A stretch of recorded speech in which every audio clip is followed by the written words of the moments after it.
He marks his entrance bow. He's poised on the crossbeam of the vast day frame. Abelin sees imaginary crowds. They're gawping at his death-defying stunts. Mares are on her feet up in the air. Nae spiders wabble, safety net is strung to save him frae the unsought oblivion. He's a great star escape. Great star escape, yeah.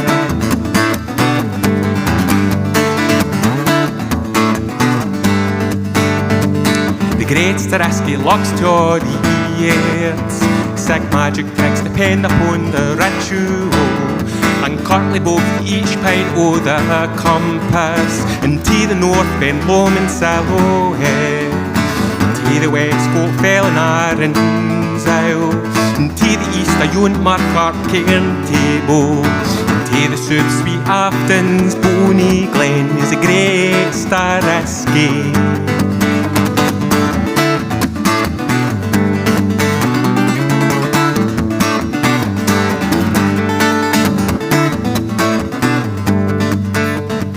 The great star escape burrows and pirouettes, and to admiring glances free a blow. Sing gangs taps will teary heel start goudy. Stands on his horns to stain through the risk, and laughs out loud in life affirming joy. And all the wee black specks doing on the grun is a great star escape. The great star escape.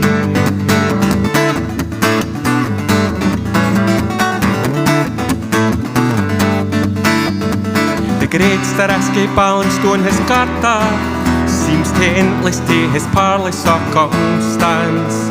Up here he's freaking racks and touch the heavens, and feel the wind and the rain upon his face. He's a great star escape.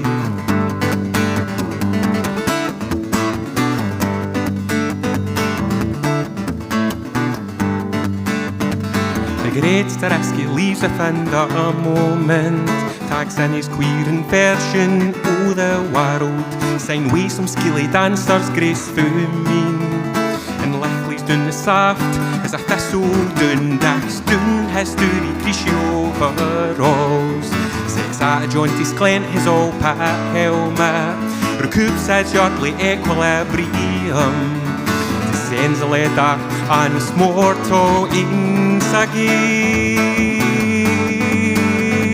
Star escape.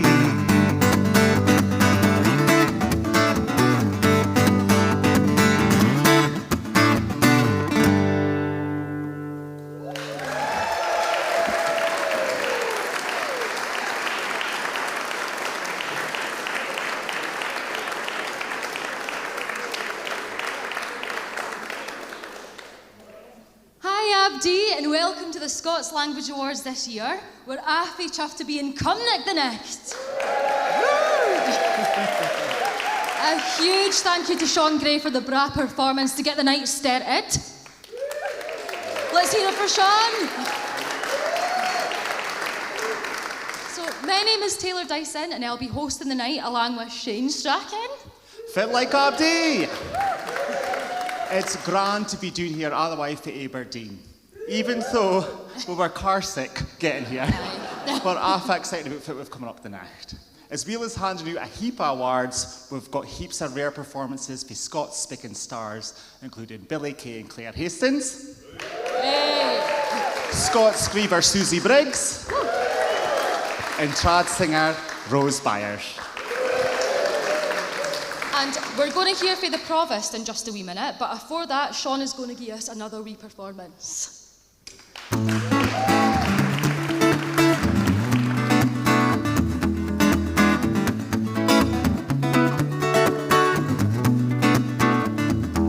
When all King Saul sings in the west, and gloaming grey streams down the hill, wee birds curry in their nests, and dew on ilka leaf the stills. Well, like some heart my Himali, and hie me our to Birkinshaw, to meet aneath the trysting tree, the bonny lass, well with all.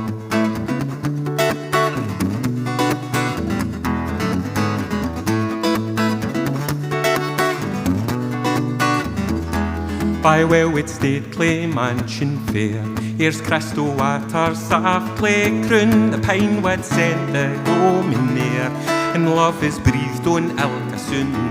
The waking moths circles play, the roasting pheasants loudly caw, all nature seems to homage pay, the bonny lass, a Wellwood Hall.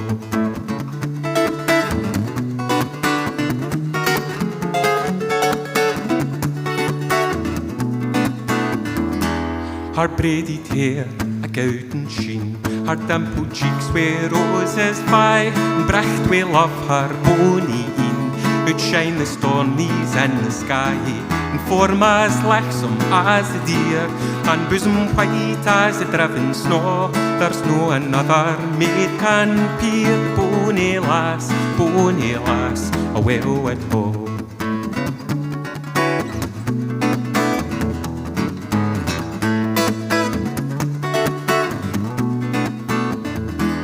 Yenner o bliss and we mun pairt, when love and langing makes us fain, to take the lassie to my heart, and fondly call her all my ain, and say to her a solemn oath, with her my chaparrals before, to cherish love and gear face gate, bonny lass, a Wellwood Hall.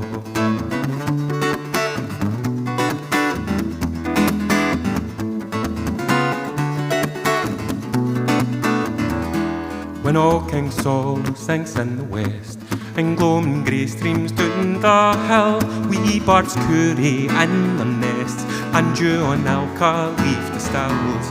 But like some hert my Himali, and hie me our to Birkinshaw, to meet aneath the trysting tree, the bonny lass, a Wellwood Hall.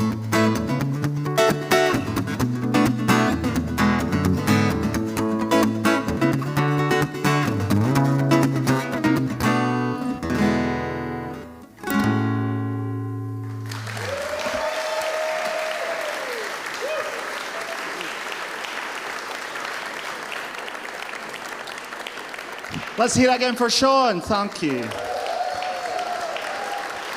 Okay, and for some opening remarks, I'd like to invite Provost Jim Todd.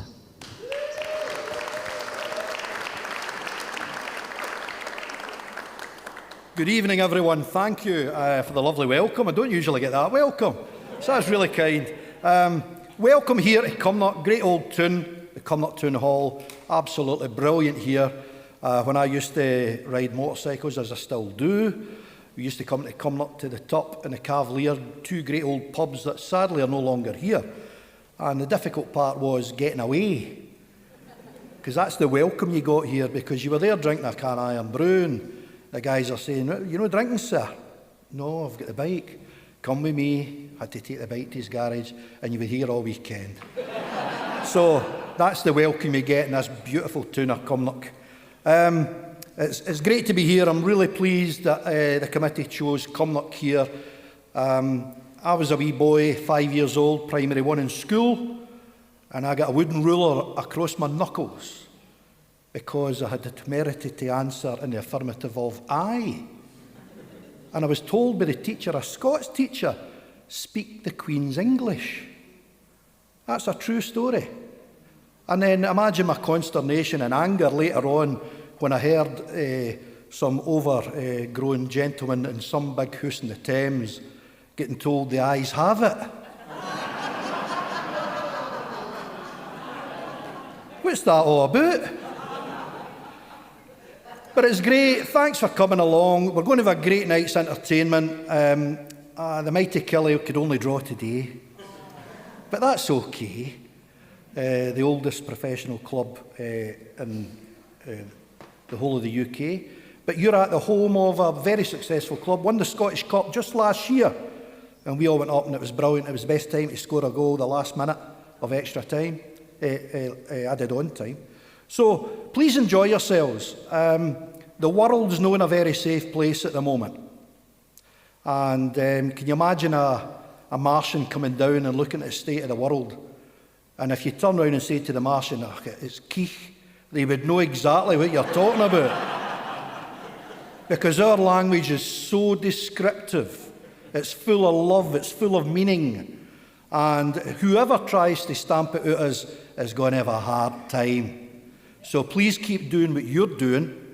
We are very, very proud you're here, and have a great night, guys. Enjoy yourselves. Thank you.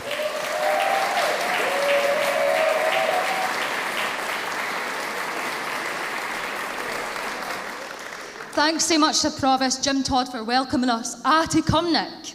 So we're awfully excited to be here for the next 2 years in a community where Scots is thriving.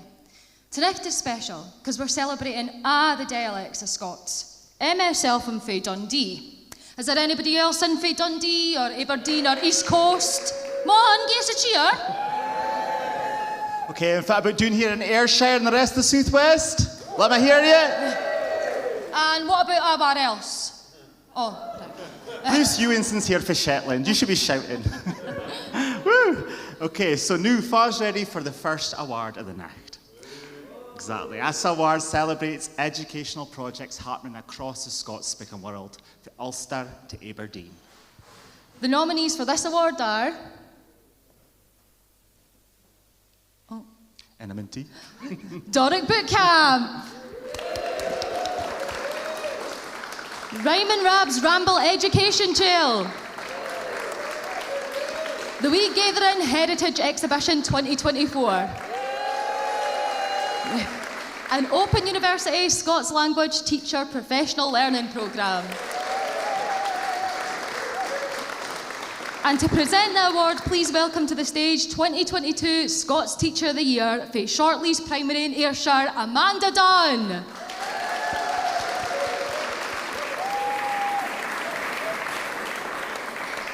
Hello, thanks for the introduction. I'm Amanda, and since my awards I have been whinging like a wee Wayne, saying come to Ayrshire, come to Ayrshire, come to Ayrshire. So I'm very, very happy that we're finally here, and I guarantee it'll be the best night ever, especially if you head out in Cumnock and then maybe take a wee doner down to Kelly later on. So I hope you enjoy your night, but anyway, on to the winner of this first award. Sorry. Ooh. It is the Scottish Language and Cultural Teacher Professional Programme run by the Open University.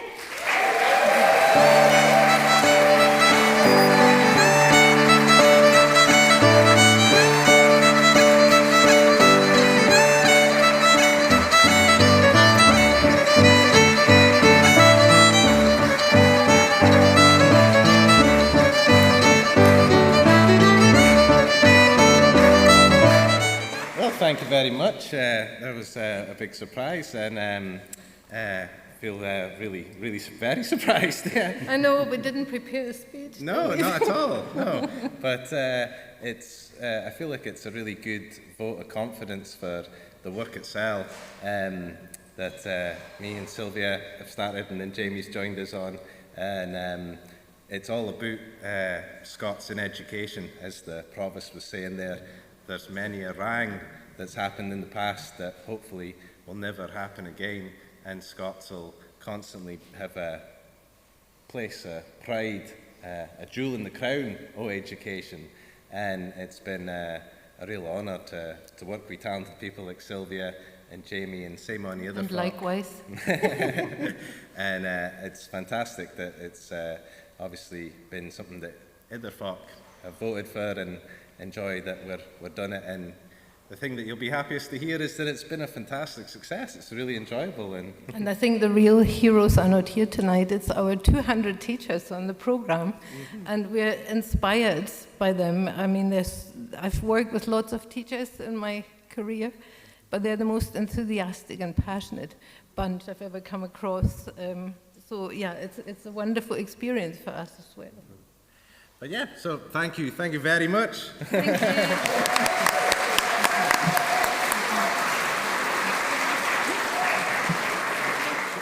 Congratulations to our first winners of the night.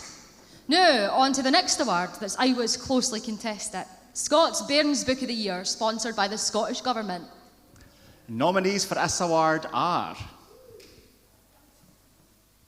Yum by Susie Briggs, The Hoolet That Couldna Flee by Emma Gray, Summer Magic Scurry by Riverbank Primary, and Let's Explore Ur Rachs, translated by Laura Green. And to present the award, please welcome to the stage Scots language writer and presenter and Ur pal, Ali Heather.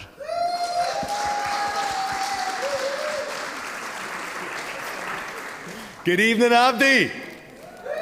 Yeah, Scots Bairns Book of the Year is incredibly important because it gives all the parents, all the folk that are near my age, the chance to educate their bairns in this beautiful Scots leid in all its different dialects. So, without further ado, the winner,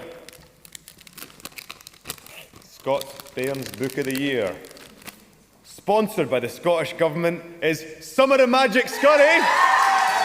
Come on up to the stage and get your award. Come on up.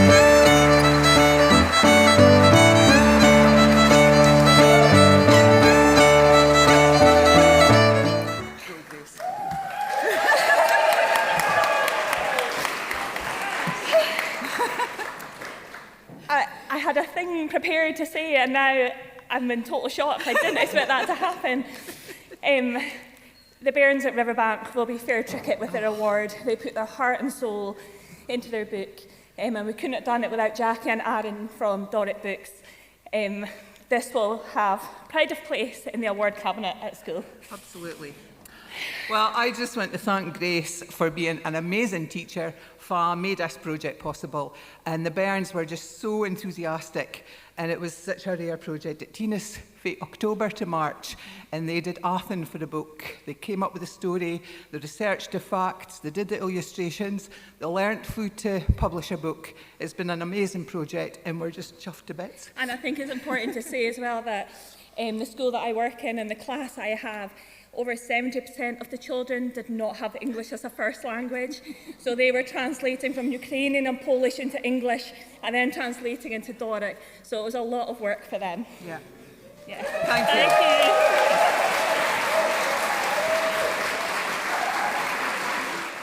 you. Okay, Arthur wheeled in to Riverbank Primary in Summer a Magic Scurry. It's ace, Abdi should get a copy.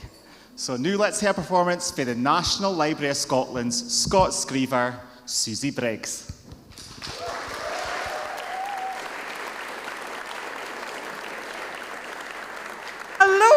Hello. I'm going to take you on a wee journey, a wee childhood memory journey to a place that my papa used to take me, a place just outside Dumfries, and it's called the Routenbrig. Do anybody ken where that is? The Routenbrig? Well, let me take you there.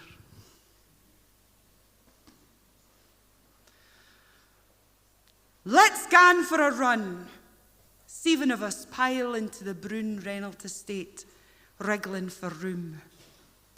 My sister Debbie hods me ticked around the waist in the days afore seatbelt laws. My other sister gurns about my brother's bony arse digging into her legs and gets tell taff for swearing. Papa stops at the shop for juice, crisps and sausage rolls. We didn't gan that far, but at 4-year-old it felt like we were gone to the moon. Awa of the clatter of the council estate, awa of the noisy neighbours and that raj wee boy at the park, I pedalled on the slide so nobody else could play on it. I look forward to the road like I've been telt and try not to breathe and taste the fag reek. Have I been easy scunnert in a car? Papa says, look forward to the road ahead, Susie. You'll no get sick if you do that. And stop eating your snotters, you'll get worms. Down the road, past moocoos and sheepy maize, I anticipate each bend to where the wild garlic and the bluebells await. I seek the kirk o' iron grey, a beacon in the summer sun, its familiar sandstone and white paint, a signal that we're no far now. We stop just afore the brig. Oh, arms and legs, I burst at the car, dappled green in sunbeam swirls. The wee birds lilt their skinkling sangs o'er the roar of the blattering water. And my wee heart loups and thrums, and I get instant fairyland disco fever. I run to the top of the steep path, down onto my hunkers, I skiddle down to my enchanted fairyland escape. The rocks and ferns conceal secret places where the fae folk hide fae mortal men. They dinna hide fae me though. They ken I'm alright, and they come out to play. I marvel at the white waterfall, cascading brecht, plashing against the arc wet stains. A rainbow portal shimmers and vanishes. I slip off my shin and I plant my feet on the dry shingle shore. Grit finds its way between my toes, then disperses with the first dip in the cool brown water.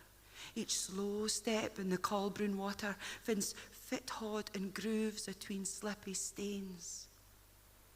My hands racks out, ready to touch the muckle rock that juts out for the forest edge into the flow, pure and certain. Paddling pixies and drouthy bumblebees enjoy the shallow water pools of this ancient mossy seat. Above the arched frame of the cascading white water, my old papa has ascended to the top of the tree, or so it seemed. And I can still hear him shout, "Susie, look up!"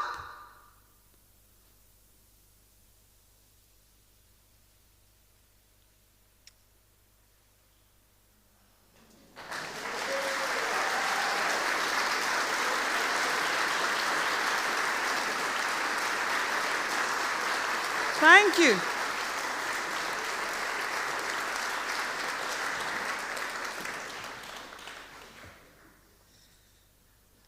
I want to sing a song just to finish off this set. It's called Ludgin Wi Big Aggie. I have awfully fond memories of my papa, the same papa, Papa Jock Cook, singing this at Hogmanay parties and any other family parties. Everybody had their own song, and this was his ones. I want you to join in, so when we get to this bit, you put your hands together like this. Let's see you do that. Now, it's all about angles, so if you go two like that, you start looking like a sort of bodybuilder. But if you just put them down a wee bit like that, you'll be all right. Right. So that's the energy we're going for, right? So this is Ludgin Wi Big Aggie. You'll get the gist of it. I was ludging Wi Big Aggie, just me and another 10. We all slept together in a wee bit single in. We had no beds at all, so we slept against the wall. We were all that sick, we didn't waken for a week. Angles. In our rain wee hoos. You sing that? In our rain wee hoos. In our rain wee hoos. Last Saturday for supper we had sausage on a plate. I was just about to eat it when the sausage it said, wait. Before you start on me, I was made in 93, and I went steinblin when the sausage it did rin. Feurin wee hoos, feurin wee hoos. Last Sunday night was bath night, and I had to wonder why. For we had a bath on New Year's Day, and knew it was just July. So we all climbed in the tub, and we gave ourselves a scrub. By the time we reached the wains, we'd bunged up all the drains. In our rain wee hoos, in our rain wee hoos. We had rabbit for our supper. Och man, I couldn't stand the pain. One fella went and snuffed it and another went insane. Aggie said it was the flu, but I don't think that was true. 'Cause our Doug Prince has been missing ever since. In our rain wee hoos, in our rain wee hoos. There you are. Thank you.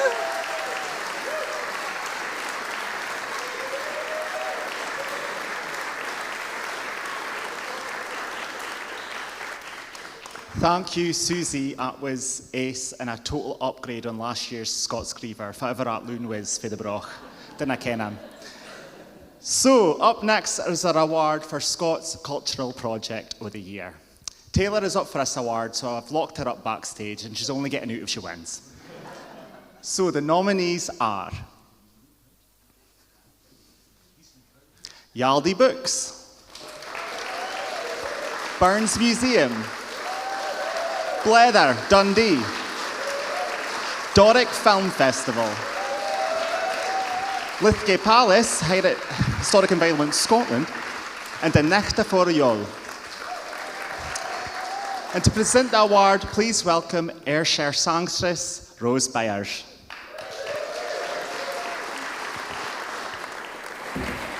Thank you. So I'm delighted to be presenting the award tonight for Scots Cultural Project of the Year, and it's great to see some faces from my neck of the woods in Dumfries and Galloway. So yeah, we've got some great nominations this year from all over Scotland, including from right here in Ayrshire to all the way down in all the way up in Shetland.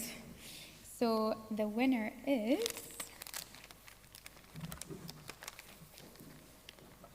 Doric Film Festival.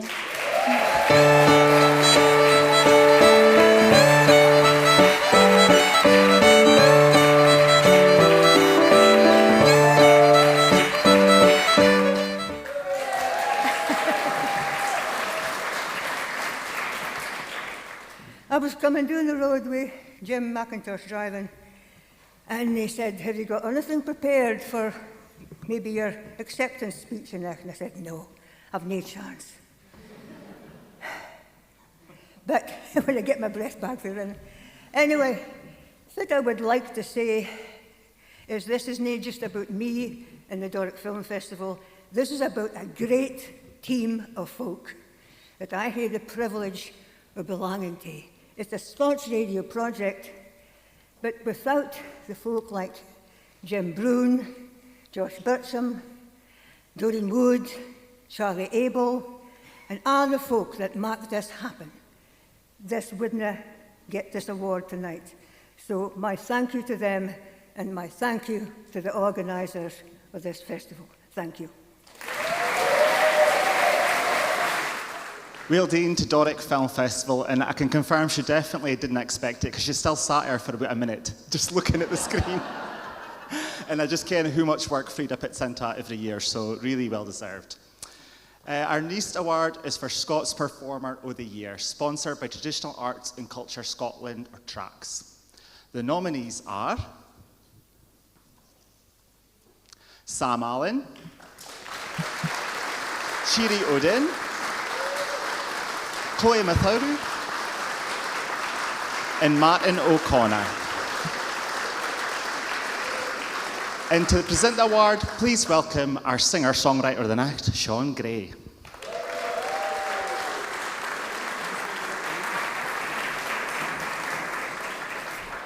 Thank you very much. It's a pleasure to be up here on behalf of Tracks, and it's a pleasure to be here in this wonderful town of Cumnock, no far from where I grew up, in the even more wonderful village of Colton. Is that a boo? Oh, it's not a boo there. It's a fantastic place. We've got 2 shops and a pub. What more do you want? And I'm obliged to mention Colton any time I'm on stage because I get £1.50 if I visit Colton. There you go. So, the winner of Scots Performer of the Year is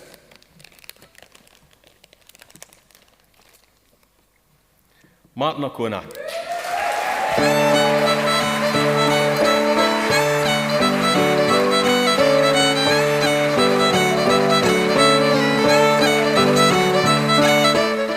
Thank you, everybody. Thank you.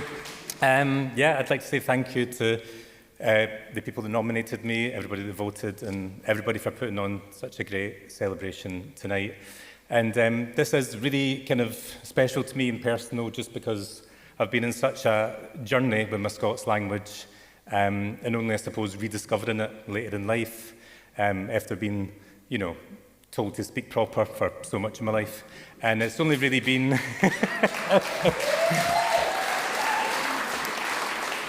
And I think it's really just been through being an artist and through art and through writing and poetry and performance that I've come to find my voice again.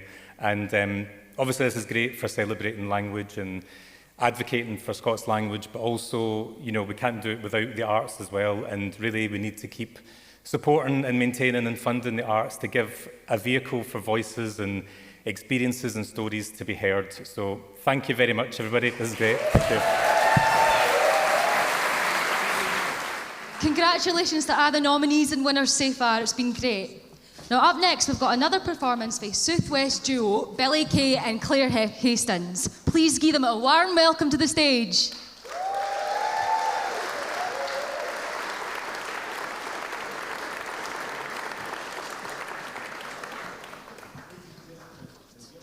See you all here and get to be here in Cumnock, in the heart of the Scots-speaking heartland of Ayrshire. I'm going to read passages from my book, Born in Kyle, which is mostly a memoir of growing up in Goston in the 1950s and 60s. But there's 1 or 2 short stories in the book too. And I'd like to read passages for a story called O the Airts, where Willie Kay, based on the grandfather I never kent because he was a miner, indeed a respiratory illness like a lot of miners did, therefore I never kent him in my own life. So I've invented him in this short story. And he talks about the literature and the songs that gied him his identity. And Claire, who's a Doonhamer from across the border in Dumfriesshire, will join me to sing 2 of the songs referred to in the chapter. Please lay your applause to the end of the second song, which is the last of Patty's Mill. So, O the Airts. Willie Kay held the flare and sung his family's favourite burn song, like an anthem for Ayrshire and the Irvine Valley, but mostly for the folk in his own house in the wee small hours of the night between Hogmanay and Uirdy. O the Airts the wind can blow, I dearly like the west. His brothers nodded their heads and smiled as they cradled their drams and got into personal dwams that broke back their ain folk for generations lang syne when they were wains and paddling in the Irvine on a het summer's day. There wild wids grow and rivers row and money's the hill atween. Willie's voice was douce and soft but strong and powerful as the song took him for love of hame to love of the woman that made his hame. For there the bonny lassie lives, the lass that I'll do best. Couples aside each other held their hands dichter and wished for a good year free of scathe and hurt and harm and thrang with health and contentment. Couples spread round the room, fund each other's zine for that split second there was enough to state their love for one another, and the need for it to bide strong to thole all the dunce of what was to come, as it aye came to working folk no share of what was round the corner. Willie's sang soared to its braw ending that reaffirmed who they were and where they were, and that together they would thole and overcome. Oh, the airs the wind can blow, I dearly lure the west, for it's there the bonny lassie lives, the lassie I love best. There's rivers row and wild woods grow, and money's a hell atween. But day and night my fancy's flicht is ever wi' my Jean. I see her in the dewy fleurs, I see her sweet and fair, I hear her in the tuneful birds, I hear her charm the air. But there's no bonny fleur that springs by fountain shore green, and there's no bonny bird that sings but minds me oh my Jean. Oh, the airs the wind can blow, I dearly lure the west, for it's there the bonny lassie lives, the lassie I love best. There's rivers row and wild woods grow, and money's the hell atween. But day and night my fancy's flicht is ever wi' my Jean. Willie and his wife Jenny stayed in Standalane Street at the bottom of the town. They'd brocht up a leaving bairns and had tint twa, was memory still haunted them. Jenny especially, when she woke up at night and wanted to cuddle them and feel them currying into her wan body. The Kays and Jenny's family, the McMurrays, get back generations as maester masons, fern workers, ploughmen, wabsters and suitors. The latter child was bechance a Davidson for doing Carrick way, and that gave rise to the story that the Kays were sib to Suitor Johnny himself, the most famous drunkard in Scottish literary history. Willie was steeped in that history and made sure that only one that carried his name would ken what he kent. Loudon parish was just across the Irvine for Goston, so when he took wee Katrina over the muckle brig and told her she was now out of Goston and into Loudon and out of Kyle and into Cunningham, she was ident to take in mare and explore the country round. He taught her to sing Loudon's Bonny Woods and Braes by the Paisley buddy Tannahill, who visited the area at the time Loudon Castle was cried the Windsor of Scotland.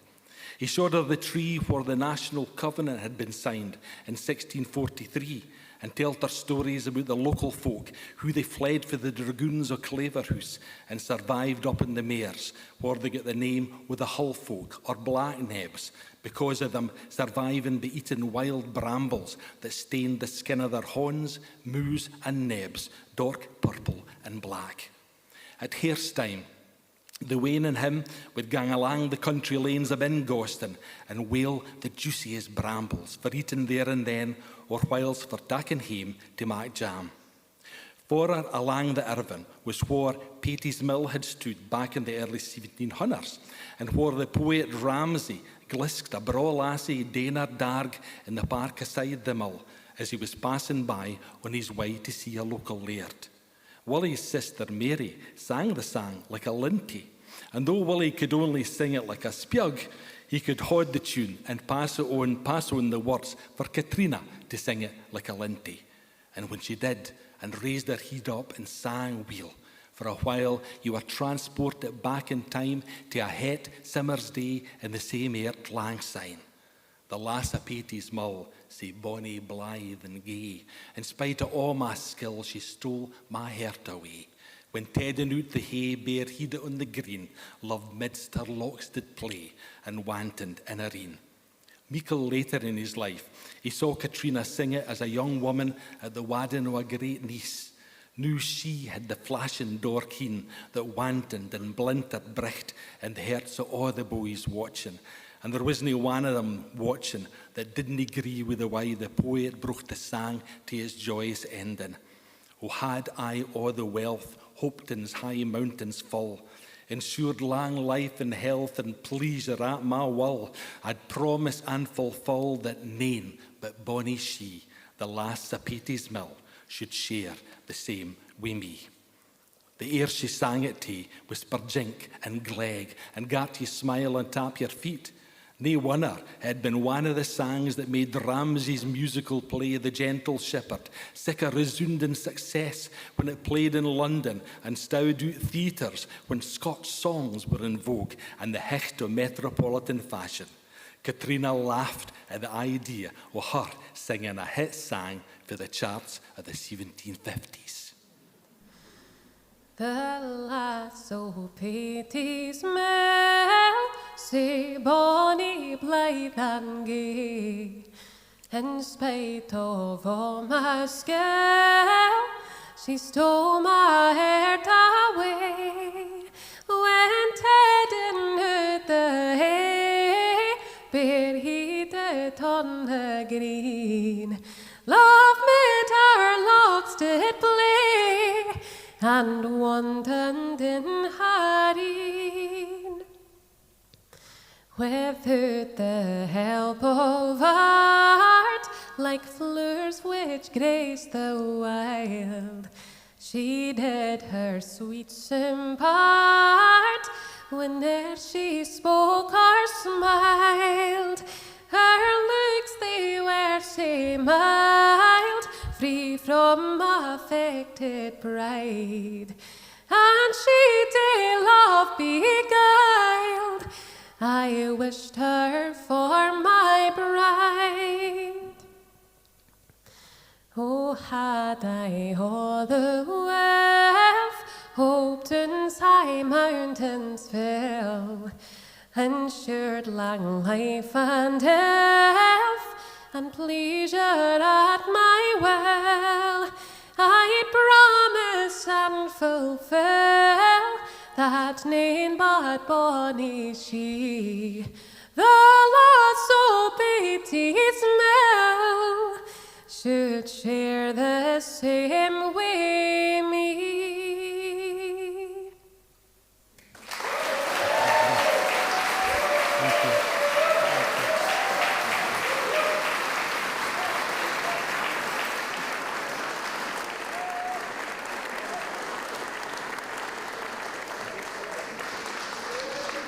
Well done to Billy and Claire, that was a smashing performance, and we can't wait to hear more from them later in the evening.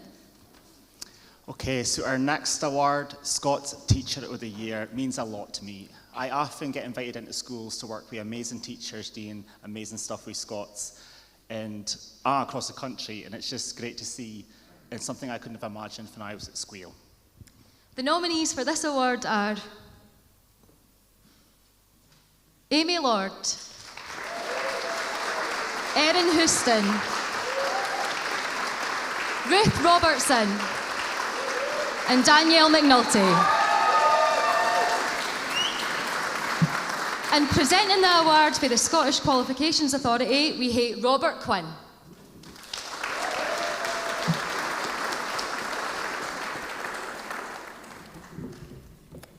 Hello everybody.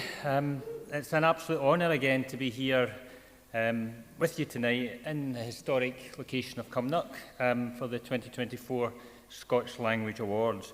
And listening to all the stories and experiences this evening that really, really inspire you, it more than ever, I think, recognises, the importance of us to celebrate diversity in our society. And I think Scots leads the way in that regard. And I think the diverse contributions to the Scots community is second to none. And it's really through that collaborative effort that we all make that we can ensure the continued vitality of Scots for all Scots, new and old, for generations to come.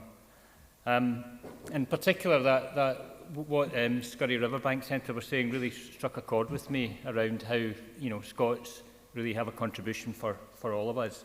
The Scots Teacher of the Year Award, it goes to someone who's demonstrated exceptional commitment to the teaching and promotion of Scots. And it was great to hear Sylvia talk earlier about all the inspiring teachers on the new Open University course.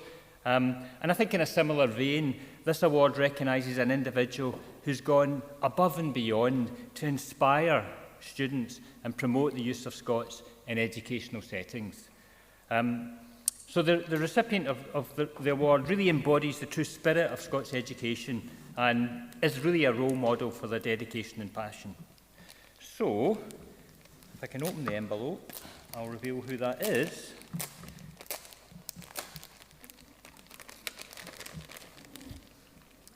So congratulations to Danielle McNulty.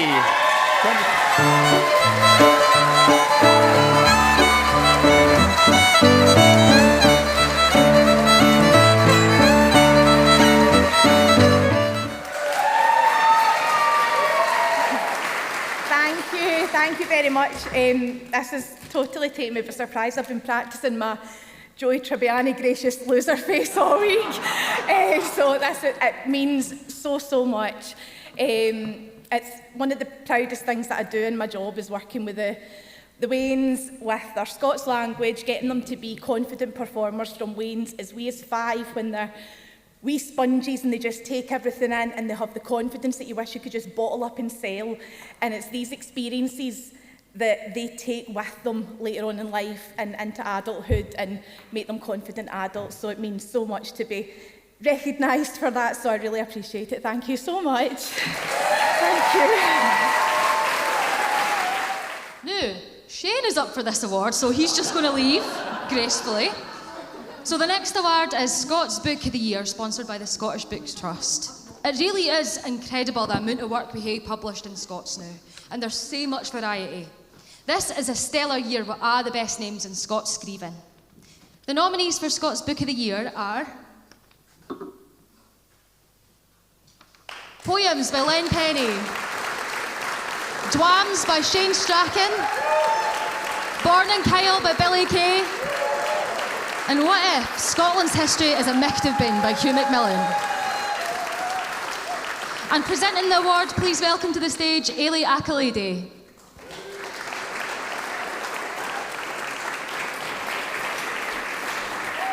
Hiya everyone. We're so pleased here at Scottish Book Trust to be sponsoring Scots Book of the Year tonight. Throughout my time at Scottish Book Trust, it has been such a delight and honour to learn about this fantastic language and to work with so many brilliant Scots writers. In 2024, we've had a number of brilliant titles published in Scots, and tonight's nominees for this award are just a handful of the very best. From poetry to memoir, these books are bold and dynamic, truly representing the brilliant diversity within Scots literature. And we are so incredibly thrilled to be celebrating these writers tonight. So, bear with me. The winner of Scots Book of the Year is, just builds the anticipation, Poems by Len Penny. So Len can't be here tonight, but I think she's left a wee video of thanks. There we go. Hiya, I'm sorry I can't be there with you tonight, but I hope yous are having a smashing time. I just want to say, to be mentioned in the same breath as Shane, Rab, Hugh and Billy is an absolute honour. Yous are all incredible authors and I can't wait to see what yous do next. I'm absolutely over the moon that Poems has been voted Scots Book of the Year. This book means so much to me. It was absolutely instrumental in me healing from abuse, and I just want to thank everybody who voted. I want to thank my friends, my family, my partner and the entire Scots community for easing me up and putting me back together. But as with poems itself, I want to dedicate this award first and foremost to survivors of domestic abuse. I will never stop writing about you, for you, and to you, and I will never stop fighting for a world that is kinder and safer for you. Amazing. So, now this next award isn't up for public voting, but it is the chance to give an award to someone who has been working here to champion Scots. This award is Scots Champion 2024, and it will be gone to the poet and writer Liz Niven. Over her whole career, Liz has fought for the rights of parents to speak their own Scots leid in schools and on the page. She rocked near here in Dumfries and Galloway as a Scots Language Development Officer and put her hair into new learning materials in Scots. She's been across the mainland from Glasgow to Dumfries to Easter Ross, all the time doing the good work of Scots in the community. Her Scots poetry has inspired generations of Scots grievers, so please welcome to the stage to accept her award as Scots Champion, Liz Niven. Thank you very much for this award. It's completely unexpected. It genuinely is. I was amazed when Simon emailed me and said I was going to have this. It's just fantastic. I've been quite quiet for a while in terms of writing and activities, but I can see the amount of work that's going on with the young folk of the country is just phenomenal. The amount of action, writing, encouragement of young folk and confidence about their language is just brilliant. There's two things I was thinking about it. In terms of writing, whatever version of Scots or Scottish English that we're writing in, I think it's encouraging to new folk who are coming into the world of writing that they can feel confident about writing whatever version of Scots they're comfortable with, and discovering the rhythm of even a dense Scots. That's what I remember being magical about starting out, is speaking with Glaswegian Scots, but discovering that I could work with very dense Scots of all different dialects and areas, and chronology, it didn't matter, and that's the exciting thing about it from the writer's point of view. But for the human rights point of view, in the world of education, that's where I first realised that the language really needed support. I'd hear young folks speaking in Scots and not being respected for it, and tonight quite a few people have mentioned their own experiences for school days, and it's getting better, but it isn't there yet. So it's fantastic to see the amount of work from the teachers, from education, from the university, Open University, and it's brilliant. You'd think there might be a point where we wouldn't need Scots Language Awards, but I don't know if there's any English Language Awards. But on the other hand, if we didn't have them, we wouldn't have a brilliant celebration tonight like this. So thank you very much for this award.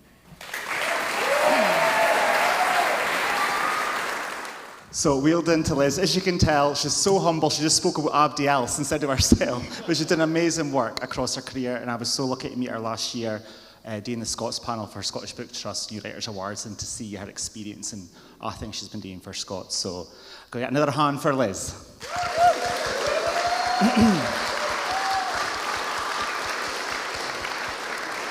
So next up to finish our first half, we have a performance for another Southwest star. For Lockerbie in Dumfries and Galloway, please welcome Rose Byers.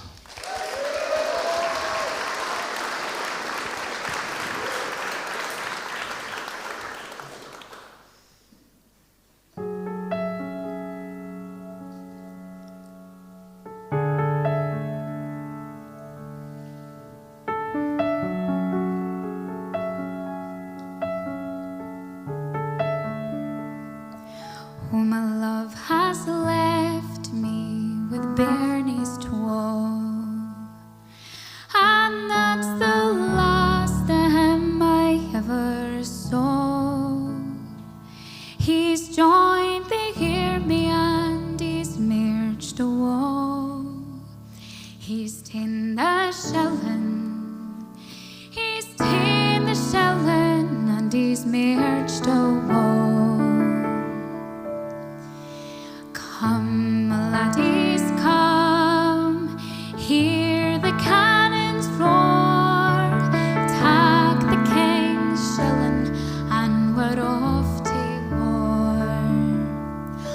the pipes did play as they marched along, and the men they sang out a battle song. March on, cried the captain gay, for king and country, for king and country, we will fight this day. Come, laddies, come, hear the cannons roar, take the king's shilling, and we're off to war.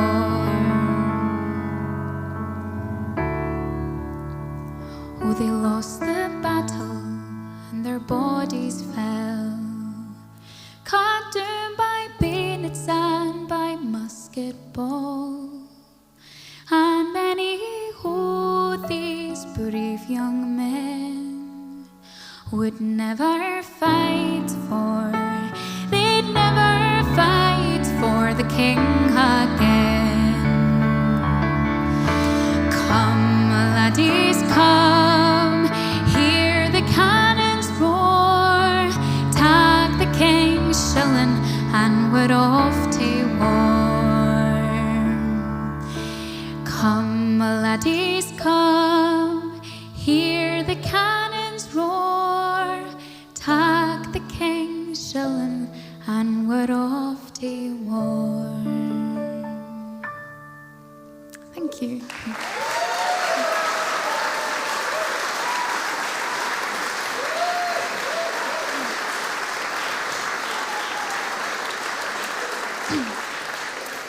Thank you so much.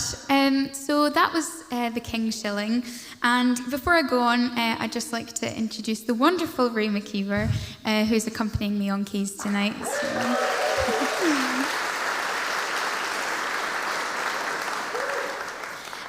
Now, I thought it was only right to sing some songs from the wonderful Robert Burns.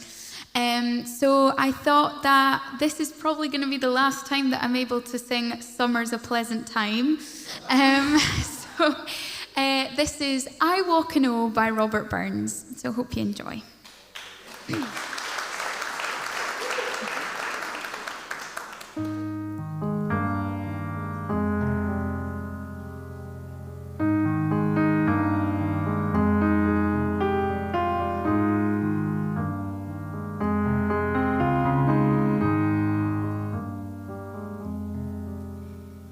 Summer's a pleasant time, flowers of every colour, the water runs through the hue, and I long for my true lover.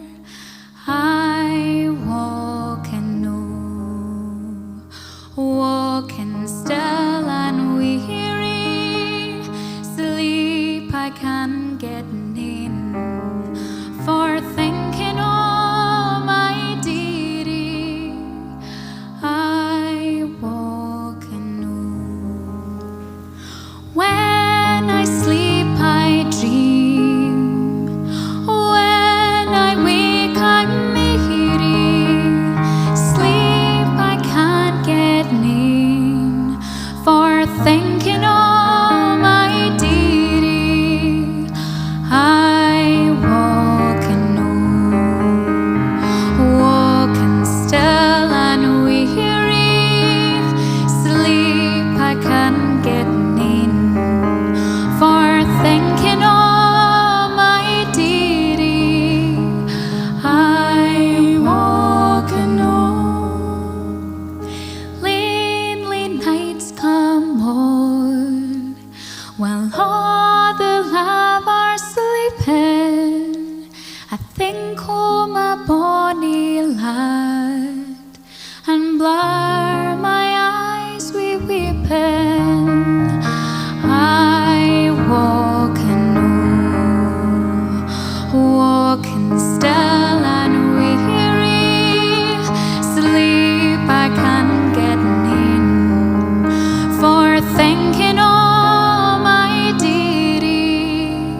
much.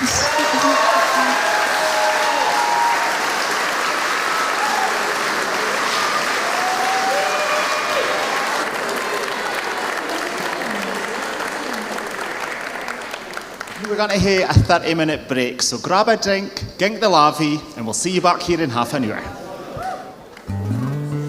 You doing all right? Aye.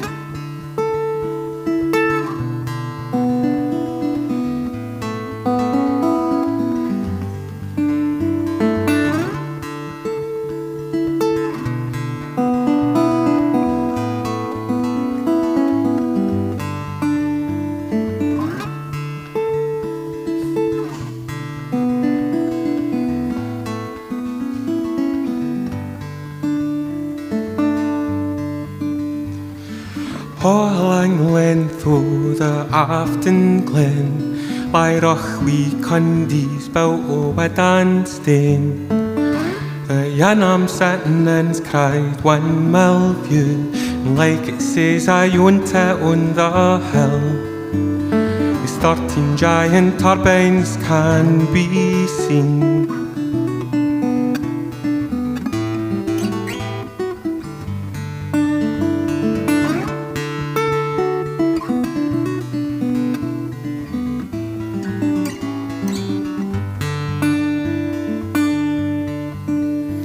They do have all that miners built these house, staying on tapasteen, they big them up. Their land redundant horns keep mind the skills, oh who to build a pack to hold a riff. While on the hill the turbines' monstrous blades are like horns o' cloaks that tickle all the years.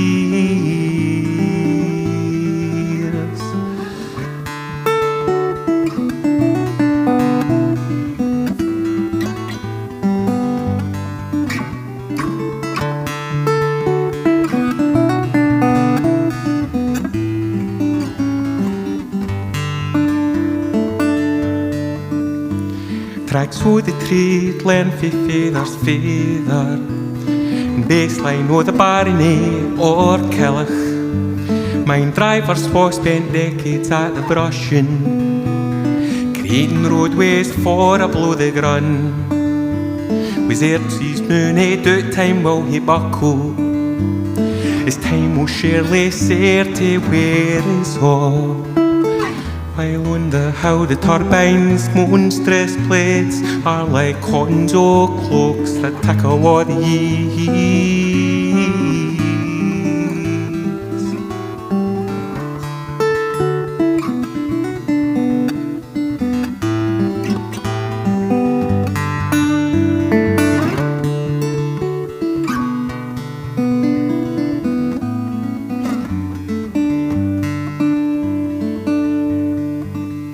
The old men was sat here in Korean and shelter in these queer fields for the blast.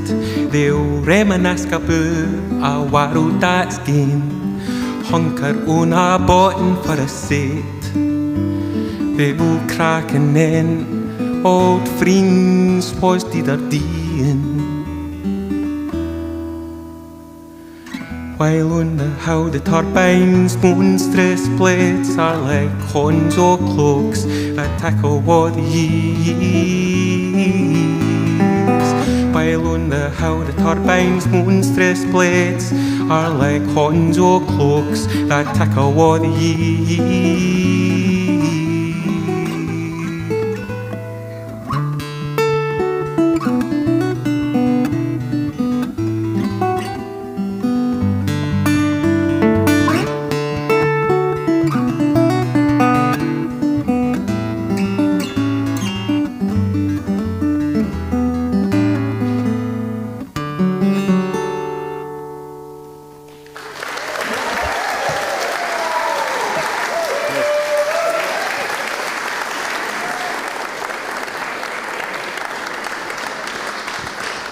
thanks to Sean Gray for another amazing performance. Let's hear another round of applause.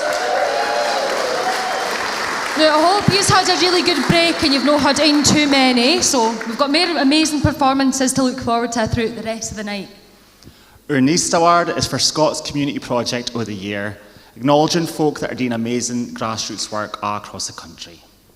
The nominees are Bra Clan, Colourley Traditional Singing Weekend, Sochi Community Group Scots Language Nacht, Linen Hall Library Ulster Scots Language Competition. To present the award, please welcome Star Dumfries singer Claire Hastings.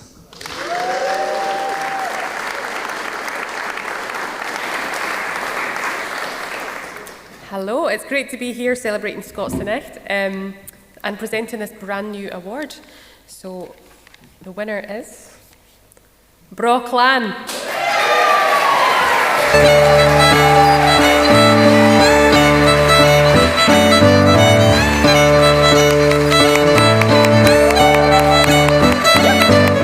I just met Claire Hastings. Brilliant. Go on. So we are a young, really young Scots Language Theatre company called Bra Clan. We're based in Clydesdale.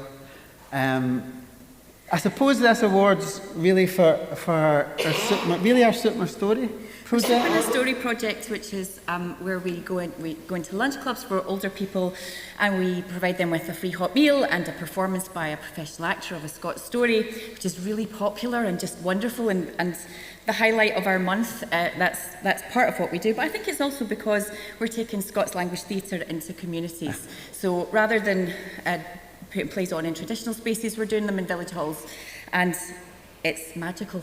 Really, it's magical. So I think this is obviously for everything a great honour for us, but it's wonderful for the communities that we're working with as well. And I'd just like to dedicate the award to John McClellan, who isn't very well, and we do a lot of his dad's stories, the Linmill stories, so I'd like to dedicate it to Johnny. Thank you.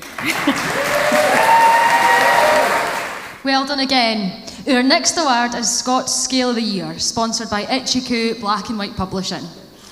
As I was saying earlier, Scots is not Iban welcome in Squeals, so it's ace to see Asmuckle Squeals nominated for an award again this year for across the country. The nominees for this award are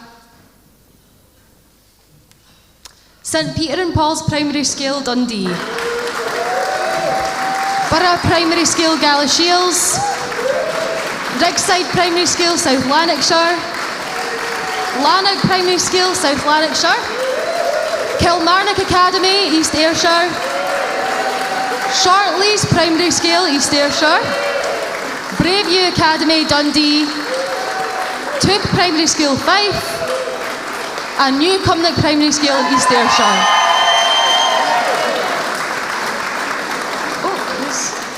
And presenting the award on behalf of East Ayrshire is the Provost, Jim Todd.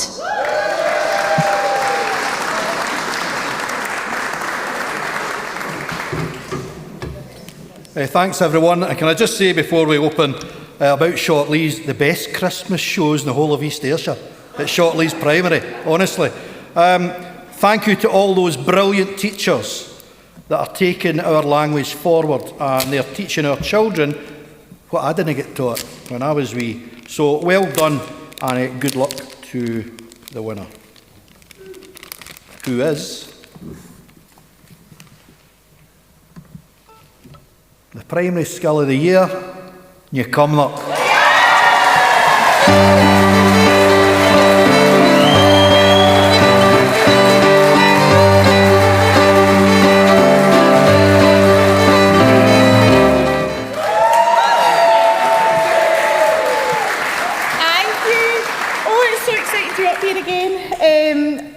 This award is for all the New Cumnock Wains, the talented boys and girls that we get the privilege of working with every day.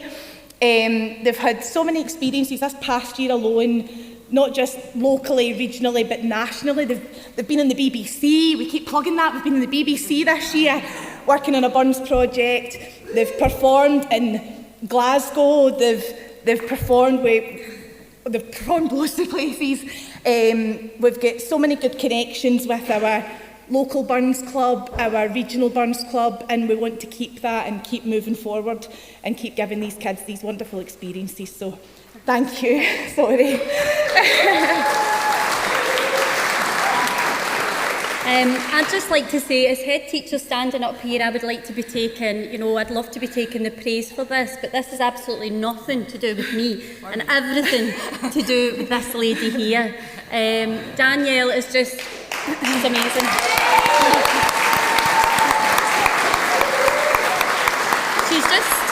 She's just one of those teachers that every head teacher would just love to have in the staff, because she's just so passionate about the job she does. She's so enthusiastic, and the love for her job and the children in front of her just is there for everybody to see, and it makes her the wonderful teacher she is. And I just want to say thank you. We're so lucky to have her.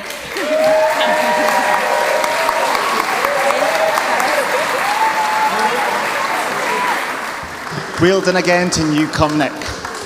Now it's time for another performance for Billy Kay and Claire Hastings. Please welcome them to the stage.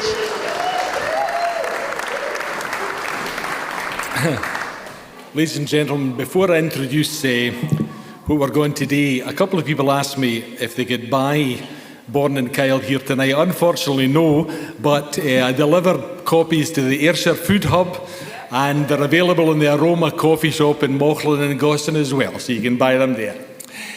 This is the 250th anniversary of the death of Robert Ferguson, that Robert Burns called his elder brother in misfortune, by far his elder brother in muse. Burns so loved Ferguson's poetry that it was Burns that bocht the headstone to commemorate Ferguson in the Canongate Kirkyard. And in the early 1980s, I did a radio programme called Ferguson's Auld Reekie, which was Ferguson's poetry and the music of the period. And we performed it with Jock Tamson's Bairns in the Edinburgh Folk Club, and we also brought it to New Cumnock Burns Club. So the only places it was ever performed was in New Cumnock and in Edinburgh. Claire is going to sing a song called The Birks of Invermay, and a particularly poignant story there, because when Ferguson, he got a sore done to his head when he fell, aged 24, and the result of that was he ended up in the Edinburgh Bedlam, literally in the madhouse, and he died at the age of 24. And his friend who visited him, a doctor called Andrew Duncan, was so horrified by the sight of Ferguson in that state, the sight of this brilliant young man, this brilliant young poet, brilliant young maker, brilliant young mind, deteriorating in the Edinburgh madhouse, that he decided he would devote his life to the science of mental illness. And the Andrew Duncan Clinic in Edinburgh that exists today came for that period, and for Andrew Duncan, Ferguson's friend's reaction to seeing Ferguson. There's a wee reference in the poem. He was worried in this poem, the death of Elegy and the death of Scots music. He was worried about Scottish culture being eclipsed, not by English culture in this period, but by Italian music. And he has a wee sly dig at the fashion for Italian music in that time in Auld Reekie. And he refers to the Italian music as a bastard breed. And he was having a dig also at his pal, a famous singer in Edinburgh called Tenducci. So I'm sure he was having a wee dig at Tenducci when he referred to Italian music like that. So I'm going to read verses for the poem Elegy and the Death of Scots Music, and then Claire will sing The Birks of Invermay, which Andrew Duncan saw and heard Ferguson singing. It was his favourite song in the Edinburgh Bedlam, and it's absolutely exquisite. So, the poem. On Scotia's plains in days of yore, when lads and lassies tartan wore, soft music rang on ilka shore in hamely weed, but harmony is now no more, and music's deed. When the soft vernal breezes caw the grey-haired winter's fogs awa, Naebody is then heard to blaw near hill or mead, on chanter or on eaten straw, since music's deed. Nae lassies new on summer days, a lilt at bleaching of their clays. Nae herds on Yarrow's bonny braes or banks of Tweed, delight to chant their hamel lays, since music's deed. At gloamin' new, the bagpipes dumb, when weary owls and hameward come, sae sweetly as it wont to bum and Peebrach screed, whenever hear its warlike hum, for music's deed. New foreign sonnets bear the gree, and crabbit queer variety as soon's fresh sprung frae Italy, a bastard breed. Unlike that soft-tongued melody, whilk new lies deed. Could lavrocks at the dawning day, could linties chirmin for the spray, or toddling burns that smoothly play our gowden bed, compare with birks so Invermay, but new they're dead. O Scotland, that could yince afford to bang the pith of Roman sword, one of your sons with joint accord to battle speed, and fight till music be restored, whilk new lies deed.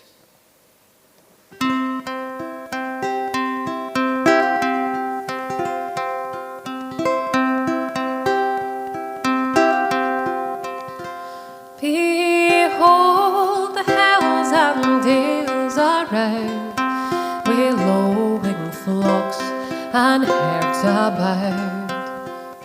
The wanton kids and frisking lambs gambol and dance around their dams. The busy bee with humming noise, and all the reptile kind rejoice. Let us like men and sport and play among the barks so Invermay.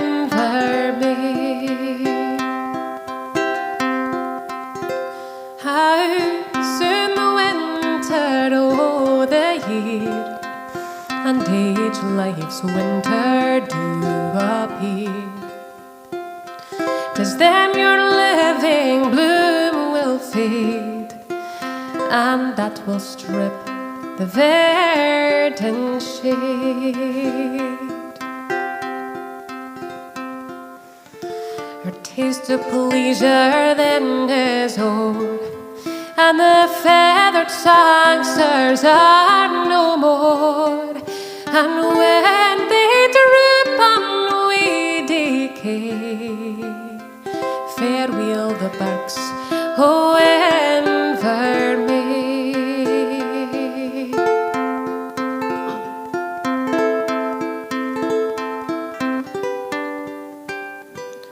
Hark how the waters as they fall, loudly my love to gladness call.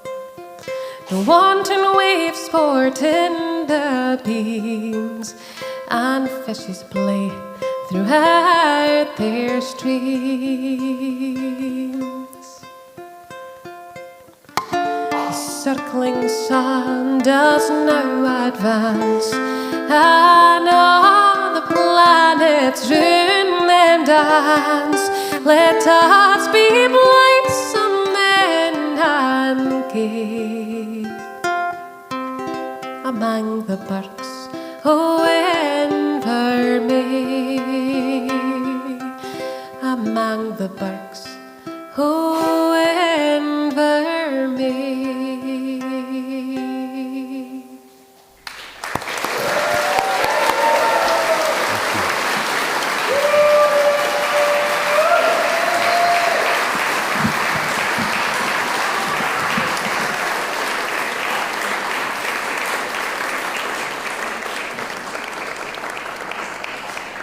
Thanks so much again to Billy and Claire for that amazing performance. Now, this next award is AFI special. We have the Janet Paisley Lifetime Achievement Award. Janet Paisley is honoured in this award as she gave so much time, passion and hard work into Scots. And to present the award, we have Francis Lopez for Creative Scotland.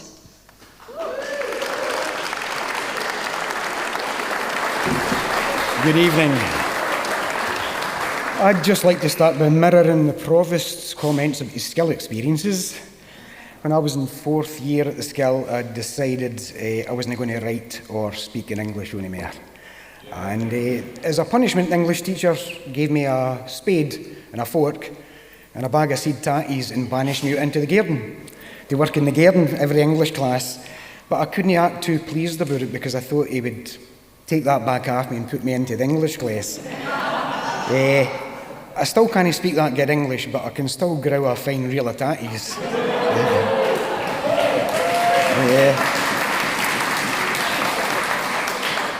I come from New Cumnock, just 5 miles further down the road, and I was only asked on Tuesday to present this award, and I only found out on the Wednesday where the award was going to. And this part of Ayrshire and these tunes were devastated by the miners' strike in 1984-95. No matter what side, whether you were a striking miner or a miner that worked, it devastated the area. One day, everybody was in full employment, and the next it felt like almost nobody was working. Nobody. And that instant mass unemployment had its knock-on effects. There was a kind of weird, brutal trade-off. As jobs left, heroin moved in, and familiar streets were deserted as families left to find employment elsewhere.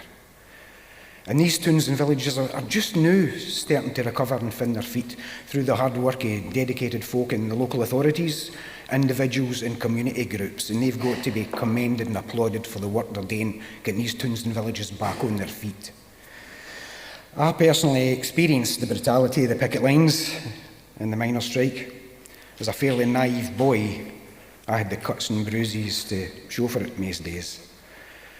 But recording these memories, however harrowing they are, is really important, especially in the voice of the folk that were there and experienced it and lived through it. And I'm chuffed. In fact, I went to see Rab doing a book reading about 3 weeks ago at the Govan Hill Book Festival. And when we got home, my pal said to me, "You never clapped, and you never laughed, and you hardly looked up." It's because the memories kind of flood back to you about how harrowing it was at that time. But I'm really chuffed through the coincidence of me being asked to come here and present this award, because I was only meant to be here to watch and enjoy, but I was only told on Wednesday that I was doing this. I'm really chuffed to present the Janet Paisley Lifetime Achievement Award, sponsored by Creative Scotland, to someone who's championed Scots language throughout his career. Much deserved to writer and poet New Cumnock's Rab Wilson.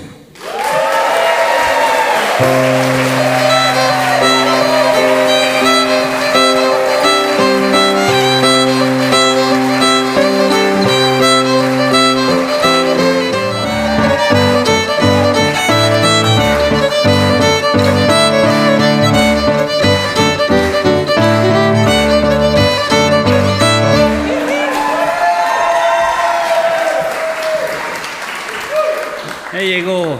I bet Jim Todd wishes he could do that, My God. Cumnock Town Hall, a lifetime ago, Friday night going to dance at Cumnock Town Hall. Bonds like slick with mid-year that went on to play with Ultravox and well, the Dead End Kids with my late friend Colin Ivory, and the fabulous Bay City Rollers. Christ, the New Cumnock boys used to kick the nether third Sunday and knocking like he pack up and doing this hall every weekend. It was great. It was great. Oh, anyway, what have we got here? Many thanks for this award. I've been a supporter of the Scots Language Awards since their inception, basically. And when I was growing up, like most folk, a lot of folk in here, you know, speaking Scots wasn't something that was exactly encouraged, but Lang Sochtver has come at last, is it no? And here we are, celebrating it in every aspect of the arts and culture, and what a fabulous thing that is for Scotland. Superb. Also, I'd like to mention the Scots Language Society. I'm the president of that these days. I'd never have thought that at the skill either, that one day I would be president of the Scottish Language Society, but here I am, and editor of Lallans is here tonight. Willie Hershaw, one of Scotland's finest makers. Willie's here tonight.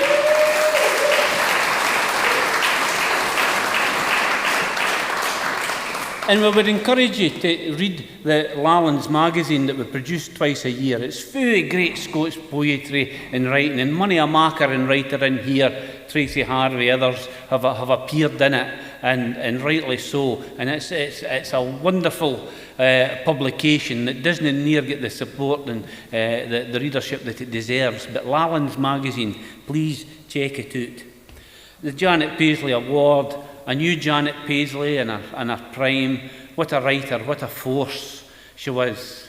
Her poetry, it doesn't really get read as much as it should either, and that's something that we maybe need to address or do something about. But previous recipients, you know, I'm following the likes of Billy Kay, Sheena Blackhall, Frida Morrison, James Robertson and Matthew Fitt, these kind of folks. So to follow in these folks' footsteps is a by honour for me, and it's great to have this event down here in Ayrshire and Cumnock, not up in the central belt, Glasgow and Edinburgh. Bring it down here among the folk, and what better place could there be for it in East Ayrshire, where we still speak good bred Scots the way it should be spoken. And I'm also proud to say that I am a product of new Cumnock primary school.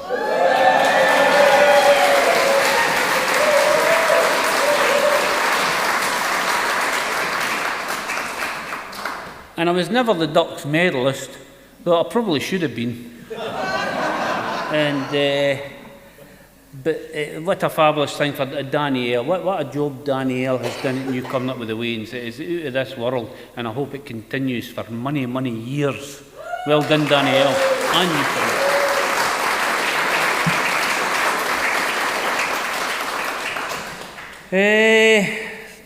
Cumnock. My latest book, Collier Laddie, and I'm a wee bit more prepared than Billy Kay. I've got a box of these in the car, so if only you want you, and just come up and see me at the end of the night and we'll sort you out. And this was based on, well, it's 40 years since the miners' strike, and it was a hellish time round here, a hellish time. And I kept, even though I was 22, 23-year-old, I faithfully kept a desk diary every day of things that were going on during the strike. And I've written, and all the book also so there's extracts for that diary that I kept, and also a collection really of my mining related poetry. I've written a lot of stuff about mining, and it's all in this book. But I left the skill and worked at the Barney Pit for about 8 years or so, and I mean, even then I was writing daft rhymes. You would write them in the bog wall at the Barney, in the toilet, write rhymes up on the wall, and write daft rhyming poems about folk, and it was great fun. The banter was tremendous at the colliery. That was the university of life, that place. It really was at the Barney. And I was writing stuff in Scots even then. Well, I didn't ken any other language really, so I thought that was the only language there was. And I mean, all sauce, Alec Jess, all engineer, grew up me by the lug. Wasn't he say, can he PC in these days? He grew up me by the lug. Here you ken about Scots language. Aye, I ken. He says, right, he says, how many gouting for the drucket stew on a humbuck of globber? It was an education. Ilka Day was an education at the Barney. But 40 years syne, here's an extract for the diary. In this very hall, 40 odd year ago. Wednesday, 28th of March, 84. I heard on the radio that Mick Magahy, the Scottish Secretary NUM, was to appear at Cumnock Town Hall tonight. I went to the meeting. There were miners there from all over, the majority being for the Killick and Barney collieries. There were about 500 folk there. The hall was packed. George Fuchs, MP, Mick Magahy, Neely Valentine for Lugar Workshop, and Davy Shanklin, Labour councillor for Cumnock and Doon Valley, were at the main table on the stage, right there. There was good order at the meeting, and George Fuchs gave a rousing speech declaring the Labour Party's support for the miners. Mick Magahy came on and told everyone about the NCB's plan to close pits and said that this strike was a struggle for the whole of Scotland. He put the case for the strike and even asked for a show of hands for a ballot. Only a dozen or so raised their hands. Then he asked how many would picket Nottingham. Nearly everyone in the hall raised their hands. Mick Magahy got a deserved standing ovation when he sat down. Never mind it. 2 or 3 sonnets for the book. Sonnets are great to read because they only last a minute, so you're okay. And I'll take maybe another 5 minutes. Rab Gray, Cumnock. I'm one of the lucky uns, I would say. There's nothing for youngins about here now. My middle boy's scunnered, stuck in the brew. They talk of long-term prospects. What are they? It's all open cast with their 12-hour shifts. The big boys who go at the ball at their fit. You've 2 choices, pal. Take it or leave it. They don't want only unions causing rifts. It's not the same as when the pits were gone. I'd go back doing a blow and I mean it, a different class of folk, and I mean it. A place you'd never to ask for a hon. In this world now, they'd stab their own brother. Down there, you looked after one another. Yvonne Hodge, Cumnock. I was just 9 at the time of the strike. I thought it was great because we got free meals. But money was tight. Folk suffered for real. I was just a wean though. Never knew like. I couldn't understand we'd nae new clays when other yins were getting new trainers. I called folk scab. But you ken what wains are like. I regret some things I used to say. I mind my dad in the kitchen, greeting. I asked, what's wrong? And he said they were bait. New things are worse. And they never were great. He saw chinks round here since they got beaten. I'm 19 now, with a wane on my own. I've seen enough anger, seen enough pain.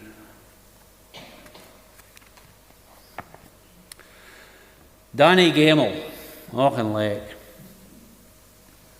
Scargill said we'd be out another year.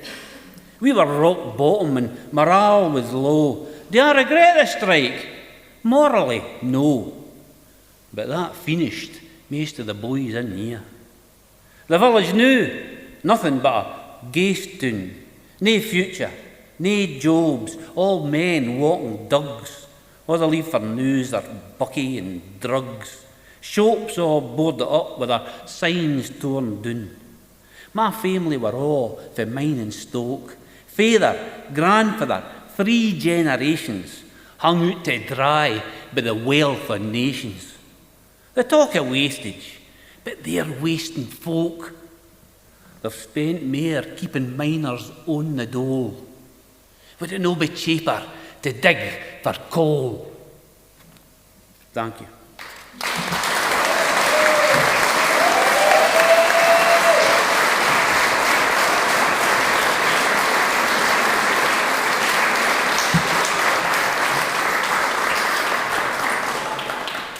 Two more sonnets.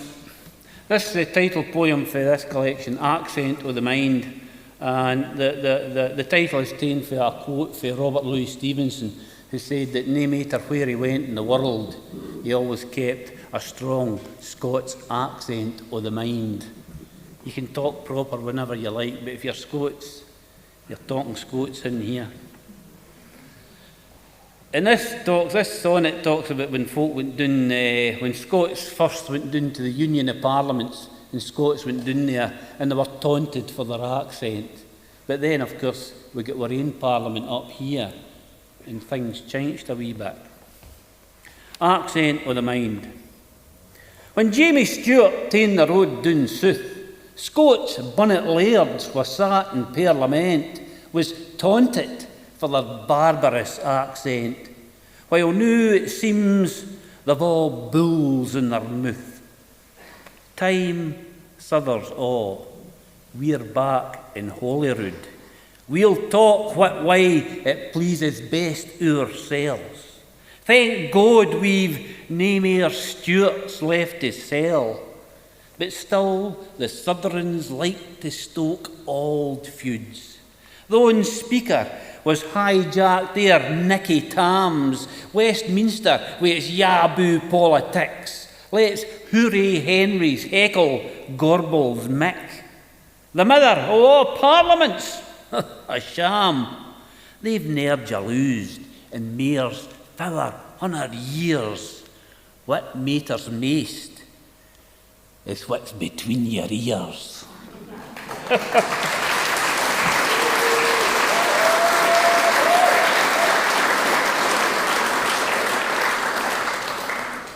And I'll finish with this one. And thanks again. And there's going to be a bill in Scots language in the Holyrood Parliament this week coming. And Emma Harper, MSP, will be addressing that bill and talking to and promoting it in Parliament this week. So Scots language is a live issue. It matters. It matters to us. It matters to Scotland. And folk are working hard to do things about that, so as you'll never be told again that you have to say yes instead of aye.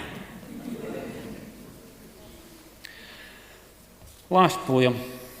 I'll dedicate this to my long-suffering wife, Margaret. At the front there.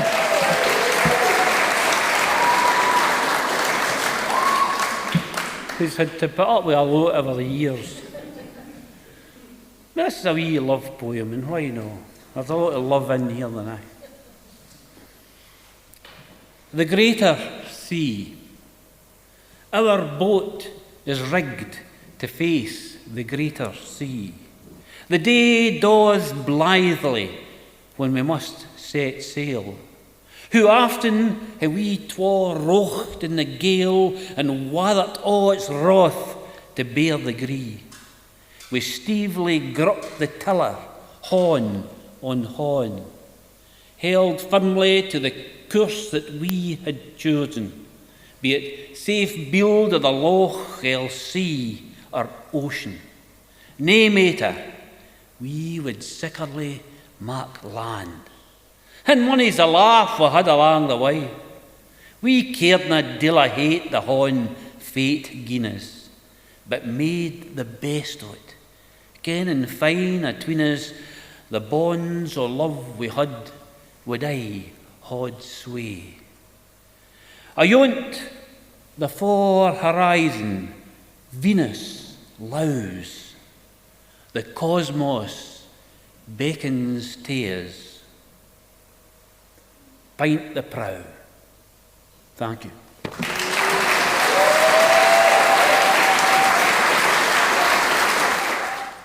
Congratulations again to Rab.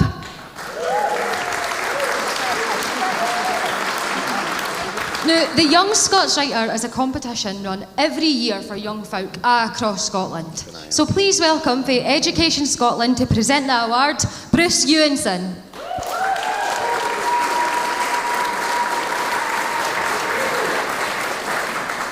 Thank you very much. So this award for Young Scots Writer of the Year is one that we decide in advance, so I didn't have to worry about coming on and wrestling with the golden envelope. But by working on it in advance and choosing the winner beforehand, as you can imagine, there's obviously a bit of work to be done afore tonight, and it would be telling a great muckle lee if I said that it was just me and Simon did it quickly over the weekend. So before we have the round of applause for the winner, it's definitely needed for us to give a round of applause to the Scottish Book Trust, and in particular twa terribly talented and dedicated lasses, Katrine Armstrong and Ailey Akalade. So could you please join me in a quick round of applause for them?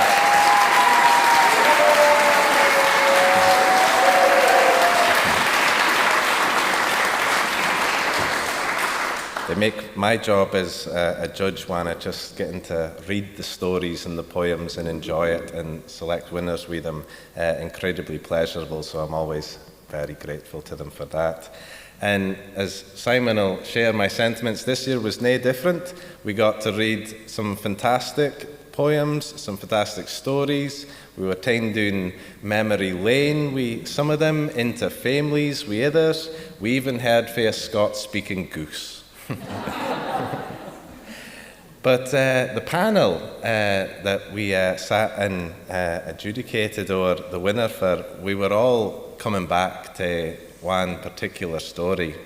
It's actually a very historical piece, told with great accuracy, told with great skill, and written in fantastic Scots. And we just couldn't know give the prize to this one this year. It's always hard to decide between them. All the young folk that enter, there's so much talent that we get sent, and it's a joy to read. But we kept coming back to this story, and it's really an honour to give the prize to the writer. You're going to get a chance to hear Shane read some of the stories, so I'll not say too much more about it. Either is to say that the award winner is a very passionate piper, and you're going to hear that referenced when Shane reads for it. But can you join me in a big round of applause for the 2024 Young Scots Writer of the Year, Rudy Hawkins.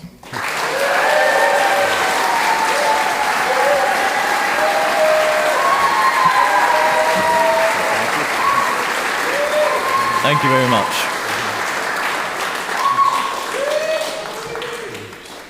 Thank you very much. I'm at a loss for words. He's very good with pen and paper, though. And now we're going to have Shane perform an excerpt from Rudy Hawkins' winning piece, None Shall Rest Easy. Okay, this is a story, so if you enjoy it, please go online and read the rest of it. And I can only apologise because it's nae written in Doric, and I'm nae East at Dean on either dialect of Scots, so I hope I do it some justice. None shall rest easy. At morning, as my wife helped me into my kilt, I remember seeing the fear in her een, the fear that I wouldn't come back. Deep down inside, I'd always been fear of any battle, and so had she. For me, it was just like heeding after another, but this time, I could see that she had a bigger fear than e'er afore, that I may ne'er come back. So there were final moments of closeness, I gave her a kiss on the forehead afore saying goodbye.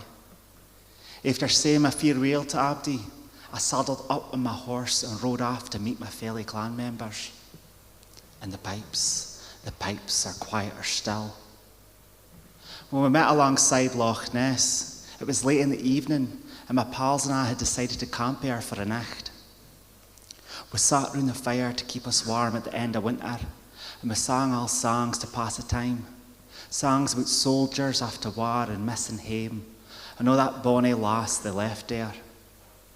When the night came hanging over our shoulders, we began to reminisce about our childhoods back afore we kent about all this feachting going on. As we toddlers, we would run round the fields without a thought of battle. Though, as we grew, our blurred vision of the world sharpened, and we realised what was happening, and we realised that we would turn out just like our fathers and their fathers. Naturally, we would pick up wooden swords and play on the hillside. could only laugh now at the time I tripped on a stain and fell into the heather. But it was there when it happened. We can't we become our fathers just as they've become theirs. We were going to faith for our wain's freedom and our grandwain's freedom. We agreed that the fechten would go on for nae longer and we would win. And the pipes are quieter still. Thank you.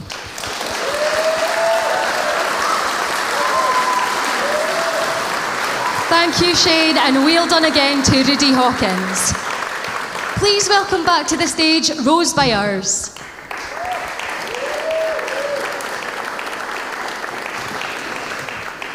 Thank you very much. So I'm now going to sing another Burns song. I was asked earlier what's one of my favourite Burns songs, and at the moment I'd say it's actually this one. Back home, I do a lot of volunteering in Ellison Farm, where Burns lived and wrote some of his best pieces, in my opinion. And one of the pieces he wrote there was The Plewman. And I really like thinking that it's Jean Armour singing this song and talking about Burns out on the farm. And it's so nice looking out to the fields and thinking, you know, he was there. So, yeah, this is The Plewman. I hope you enjoy.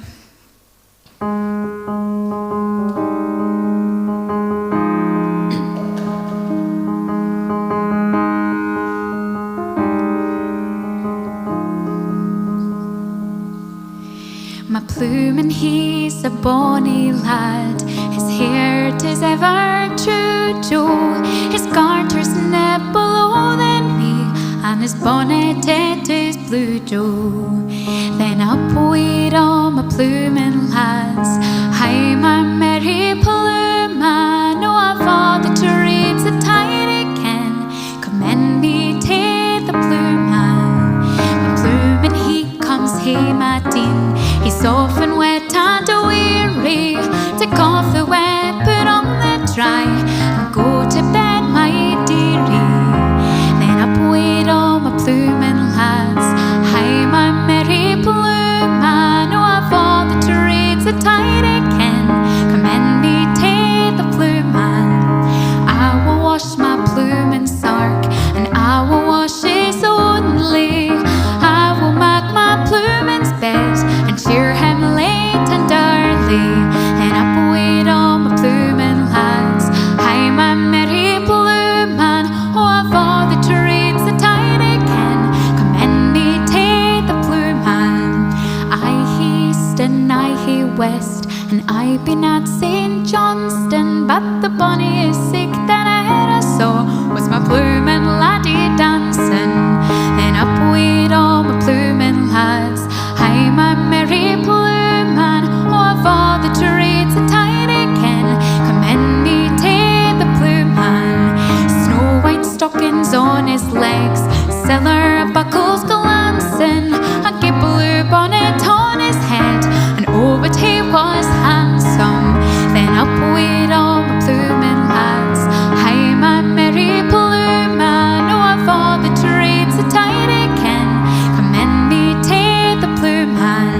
Commend me to the barnyard and the corn man. Oh, I never got my coggy foo till I met with my plewman.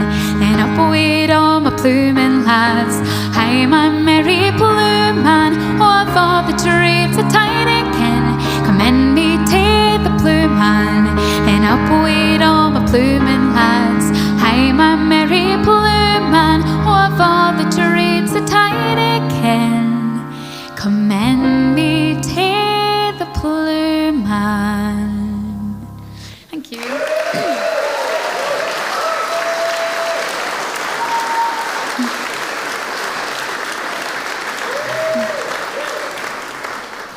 Thank you very much. So you may have noticed in supermarkets, apart from there being super early Christmas decorations on sale, there is also Halloween decorations coming out. So I thought it would be quite nice to sing a kind of seasonal song. And this song is just really beautiful, written by Violet Jacob and dedicated to her son who died in the Battle of the Somme. and this is called Halloween. So I hope you enjoy. And I'd just like to say thank you so much to Ray again for accompanying me tonight.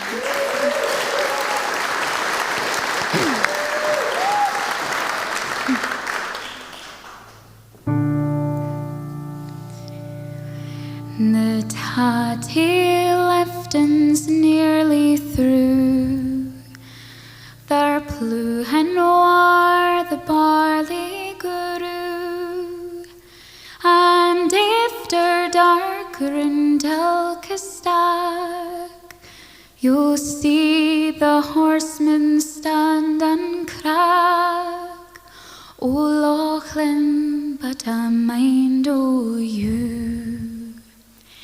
A mindful often we seen 10,000 stars kick down Halloween, the naked branches and below, both firm and both either show. Hello, we like so Halloween. There's bairns with geysers at their tails, clearing the doors, we run so kill, and I'll hear the screeks and skirls, oh lassies with their drooked curls, bobbing for apples I the pale. The pothy fire is a laughing heat, a new heat horseman kissed his set. Rick tore the lambs were by the blaze, the audience stood that kept your place. I canna though to see it yet, but again the old folks' tales are rigged, and guests come home on Hallows night. Oh friends, what would I give to feel you had your rags to me, atween the dark and cornel night. Oh, in France, across the wave, the wheel-ex barn on Ilka grave, and you and me their house he seen. You maybe your Halloween, yond warrior lying with a leaf. There's drink and daff and sang and dance, and ploys and kisses get their chance. But Lachlan man, the place I see is where the old kist used to be, and the lights o' Halloween in France, and the lights o' Halloween in France. Thank you so much. Thank you.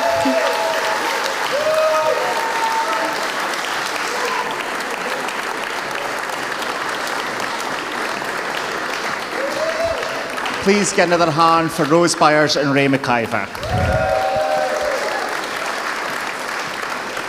Now can you believe we're on to our final twa awards of the night?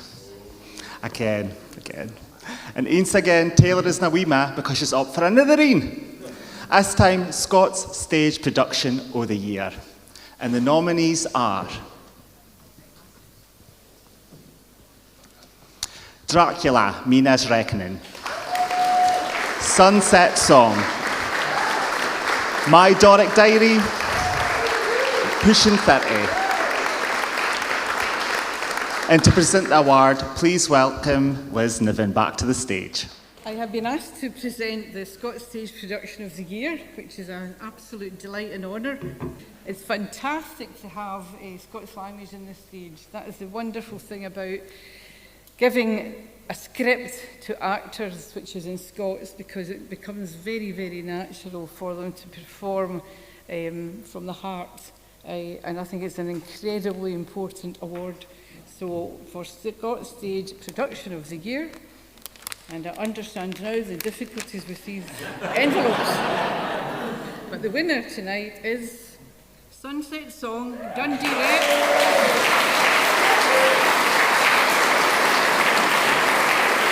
Unfortunately, the winner, the writer of the play, Morna Young, can't be with us tonight because she's in South America. So we've got a wee message for her. Hello, and thank you so much to everybody that voted. I'm beyond chuffed to accept the award for Scots Stage Production of the Year on behalf of the Sunset Song Company and our co-producers, Dundee Rep and the Royal Lyceum. I'm so sorry that I can't be there with you in person, but I hope everybody's having a bra night, and huge congratulations to all the other winners and nominees, especially the other stage nominees, Dracula, Pushing 30 and My Doric Diary.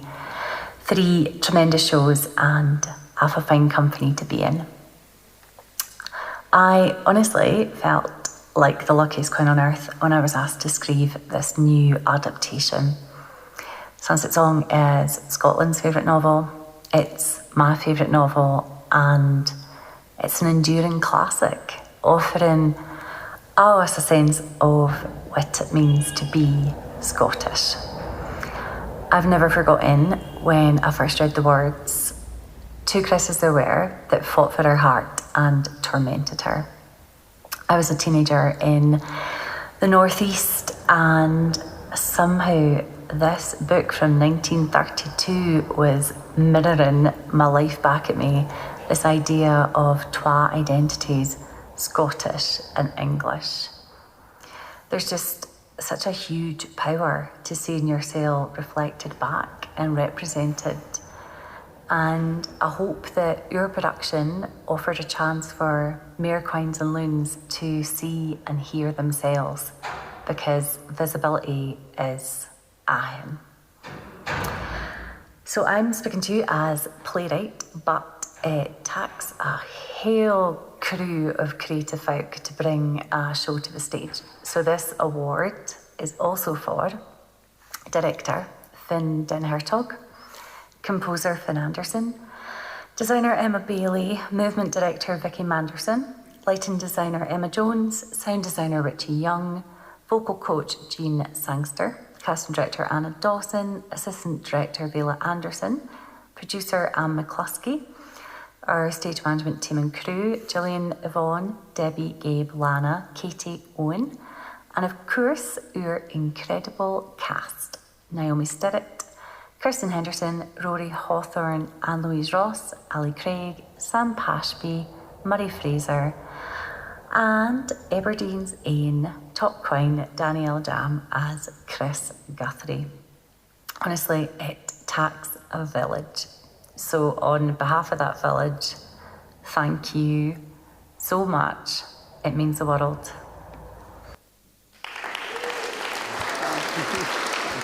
It was a new category for us this year, and it just shows the strength of Scots Language Theatre happening across the past year.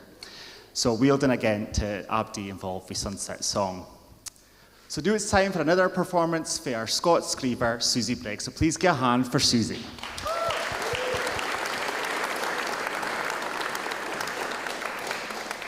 Hello again.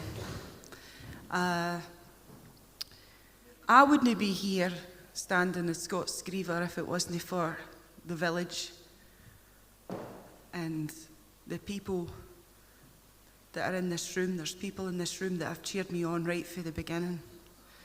But I want to pay homage to Ruthie Reddin, who set me out on this journey in the first place.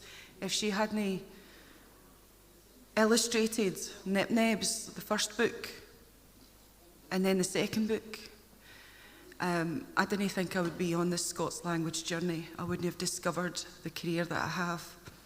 And Ruthie's no longer with us. I'm going to give a wee nod to Lee there, who played Nip Nebs in the Nip Nebs Trail, three-dimensional trail. And this is a poem I wrote for Ruthie. Blessing. I ached for a beaconed chalice, for the want of your gentle presence, to hoard all this love for you. Staggered, heart torn, till I minded on the best way to feel your essence was to be still and quiet like you. To breathe in the promise of spring, refracting rays of reminiscence, I breathed out, I love you.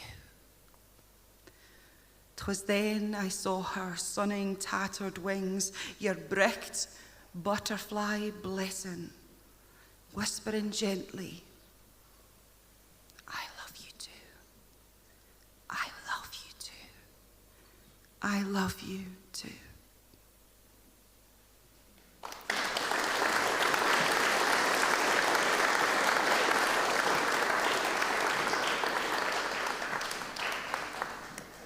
I promise I will bring this back up again.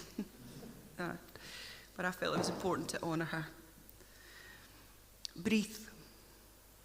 You're just yin last breath away that I've nae notion yet o' tucking. And I can feel your love licked every day in the bitter sweetness o' the leaving. But there will be nae fear when these tethered threads become unwoven. I'll see your smiling face again in that first sweet breath o' heaven.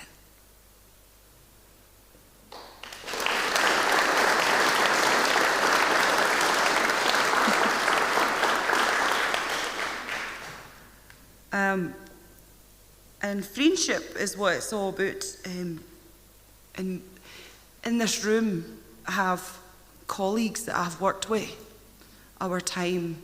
There's people I'd like to work with our time. But most of all, it's a sense of friendship. And when I make a friend, I make it forever. You'd have to be pretty bad to lose my friendship.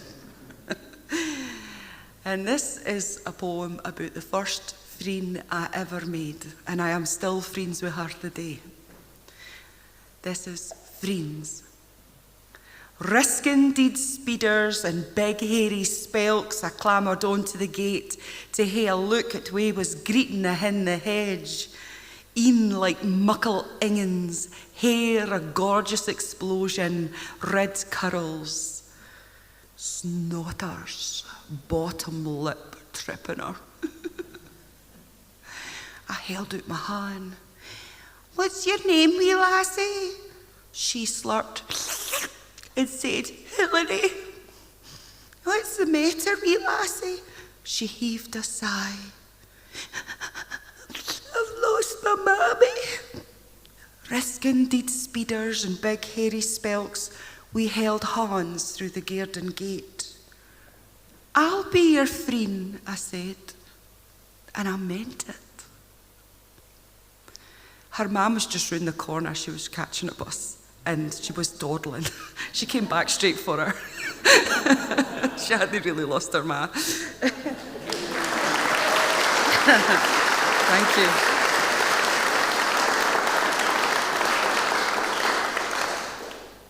And I'm going to finish off with a song and I want you to sing it back to me. This is one of my own songs. It's called Until Love Is All There Is. So the words are just until love is all there is, but I'll give you the melody, okay? You ready? Until love is all there is, until love is all there is, until love is all there is, until love is all there is. Do you want to try that? Until love is all there is, until love is all there is, until love is all there is, until love is all there is. Dapple love around me like sunbeams. I am weak and I am weary for the sleep. Kindly waken me up with soft sound and warm me in a lexie clear and deep. Until love is all there is, until love is all there is, until love is all there is, until love is all there is. Rain, love, down upon me like a summer storm. Open mouthed I'll taste the drops that fall. 'Tis sweet and bitter tears that I wept these years and wash away the rags I've worn so long. Until love is all there is, until love is all there is, until love is all there is, until love is all there is. Scatter love for me like petals as I wander through these rainbow days. Let them fall into my mind, and with my lips I'll caress each gentle word you say. Until love is all there is, until love is all there is, until love is all there is, until love is all there is. Thank you.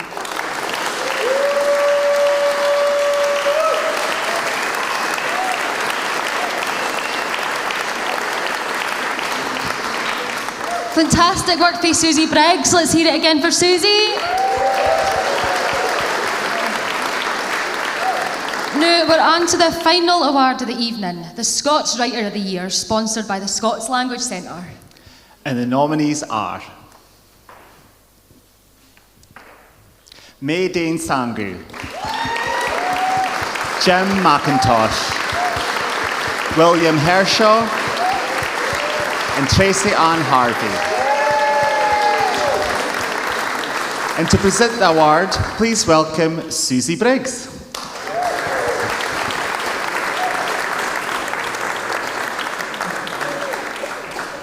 I was about to go home there. So the Scots Writer of the Year Award is sponsored by the National Library of Scotland. And as the Scots Screever for the National Library, it is a great honour for me to present this to the winner. And I just want to say that being the Scots Screever this year has been nothing short of a fever dream of deluxe. I've been on so many side quests, Maheed's Burlin, and at one point I was in a church with Michael Portillo singing Ye Banks Embrace to Robert Burns's Ghost. So, like I say, it was a fever dream. It actually happened. So, on to the winner. Who is the Scots Writer of the Year? Let's have a look. Honestly, it's not a bag of Haribos. Okay. And the winner is Jim McIntosh.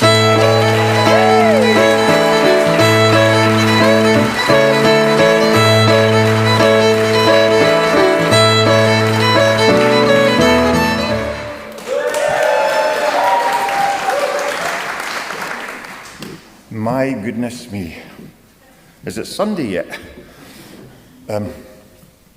Provost Todd, thank you for the shot of your hoose. Simon, and all the folk that keep the hands of the trad up in a clenched fist, joint together. The learned folk of the National Library, the keeper of our books, thank you. Primary 7, picture the scene, Primary 7, Cumnock Primary in Perth. And I'm there teaching the bairns some of the bairn rhymes of Willie Souter. And there's a couple of things you do. You tell them a wee bit about Willie Souter and the fact that he spent 13 years of his life in his bed. You didn't tell them the fact where they're reciting the poetry later on, it's where he died, but you didn't mention that. But one of the things you say to him is, what is Scots? And there's a wee hand goes up. Wee blonde-haired lassie. I can see her there now. I said, aye, what is it? It's a language, Mr. McIntosh. I thought, you're a dancer. My darg is done. I can go home. Mission accomplished. And the teacher says to me, the hand's still up. Oh, aye, what is it? She says, I thought you'd have kent that.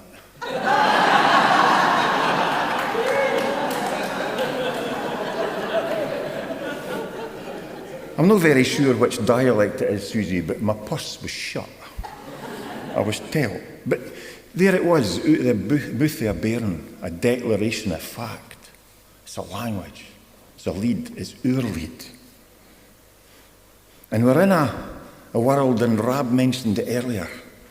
A few folk have mentioned it. We're in a world now racket with pain and trouble and folk getting displaced across the world, out of their own lands, out of their own houses, being robbed of their possessions, being robbed of their identities, being robbed of their cultures because somebody else doesn't like it. And right and central to that is their leid, it's their language. And that's important. And it's up to us to respect that and defend that.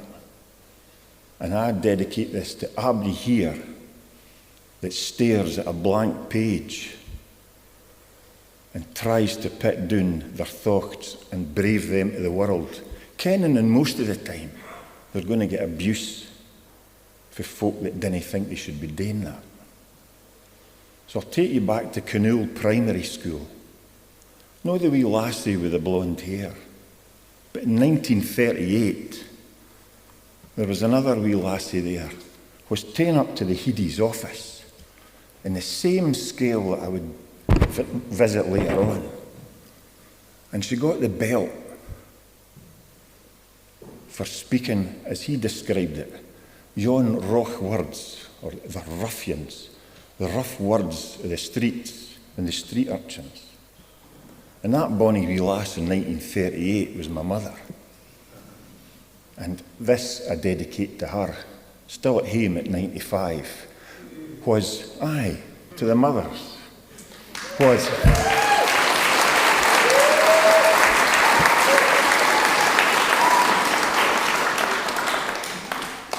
first lesson to me about the Scots leid was there's 3 languages in Scotland, Jim. James it would be, James. There's 3 languages, Gaelic, Scots and Latin. Thank you everybody.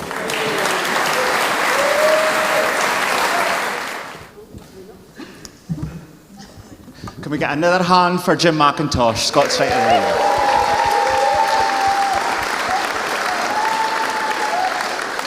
That's us nearly finished for this year, so we'd like to have a big congratulations to the nominees and the winners the night.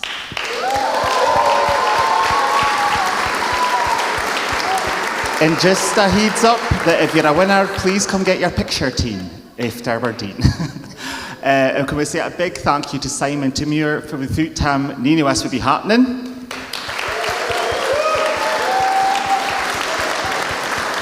And also, we'd like to say a big thanks to our pal and basically the co-host to our show, Ali Heather, behind the scenes.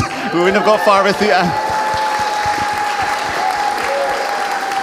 We'd also like to thank our house band, Brianna Wilson and Sophie Joy. No, they're not there. They're backstage.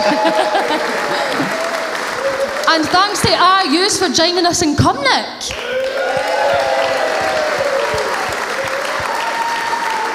To finish off the night, we've got a final performance for Sean Gray. So let's hear it for Sean.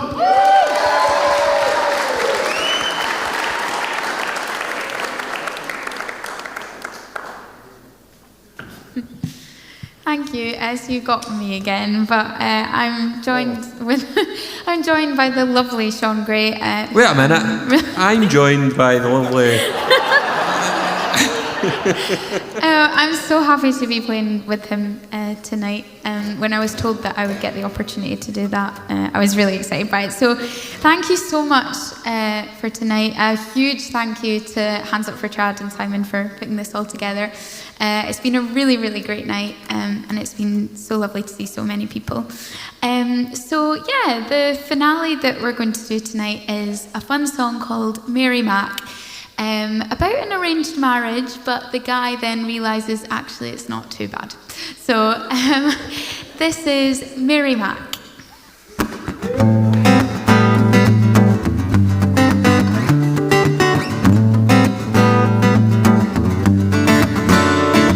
There's a nice wee lass and her name's Mary Mac. Mac, no mistake, she's the lass I'm gonna attack. There's a lot of other chaps that would get up on her track, but I'm thinking that they'd have to get up early.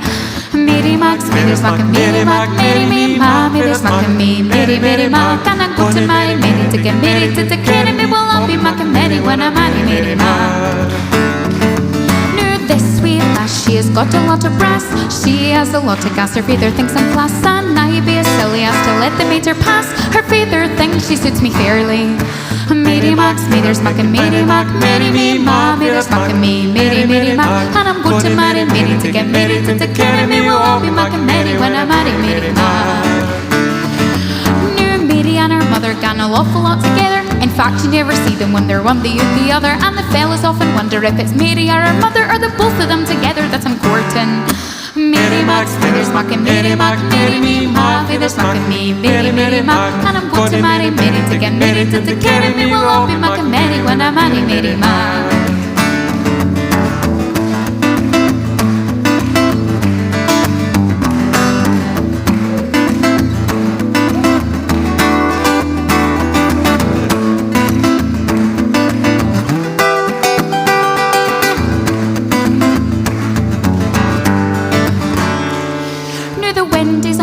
And everything's arranged. Her name will soon be changed to mine unless her mind be changed. I'll be Mac and the arranges me, I'm just about to arrange, for marriage is an awful undertaking. Mary Mac's me, there's Mac and Mary Mac, Mary me, ma, me, there's Mac and me, Mary, Mary Mac, and I'm going to marry Mary to get married to take care of me, we'll all be Mac and Mary when I marry Mary Mac. Mary Mac's me, there's Mac and Mary Mac, Mary me, ma, me, there's Mac and me, Mary, Mary Mac, and I'm going to marry Mary to get married to take care of me, we'll all be Mac and Mary when I marry Mary Mac. Mary Mac's me, there's Mac and Mary Mac, Mary me, ma, me, there's Mac and me, Mary, Mary Mac, and I'm going to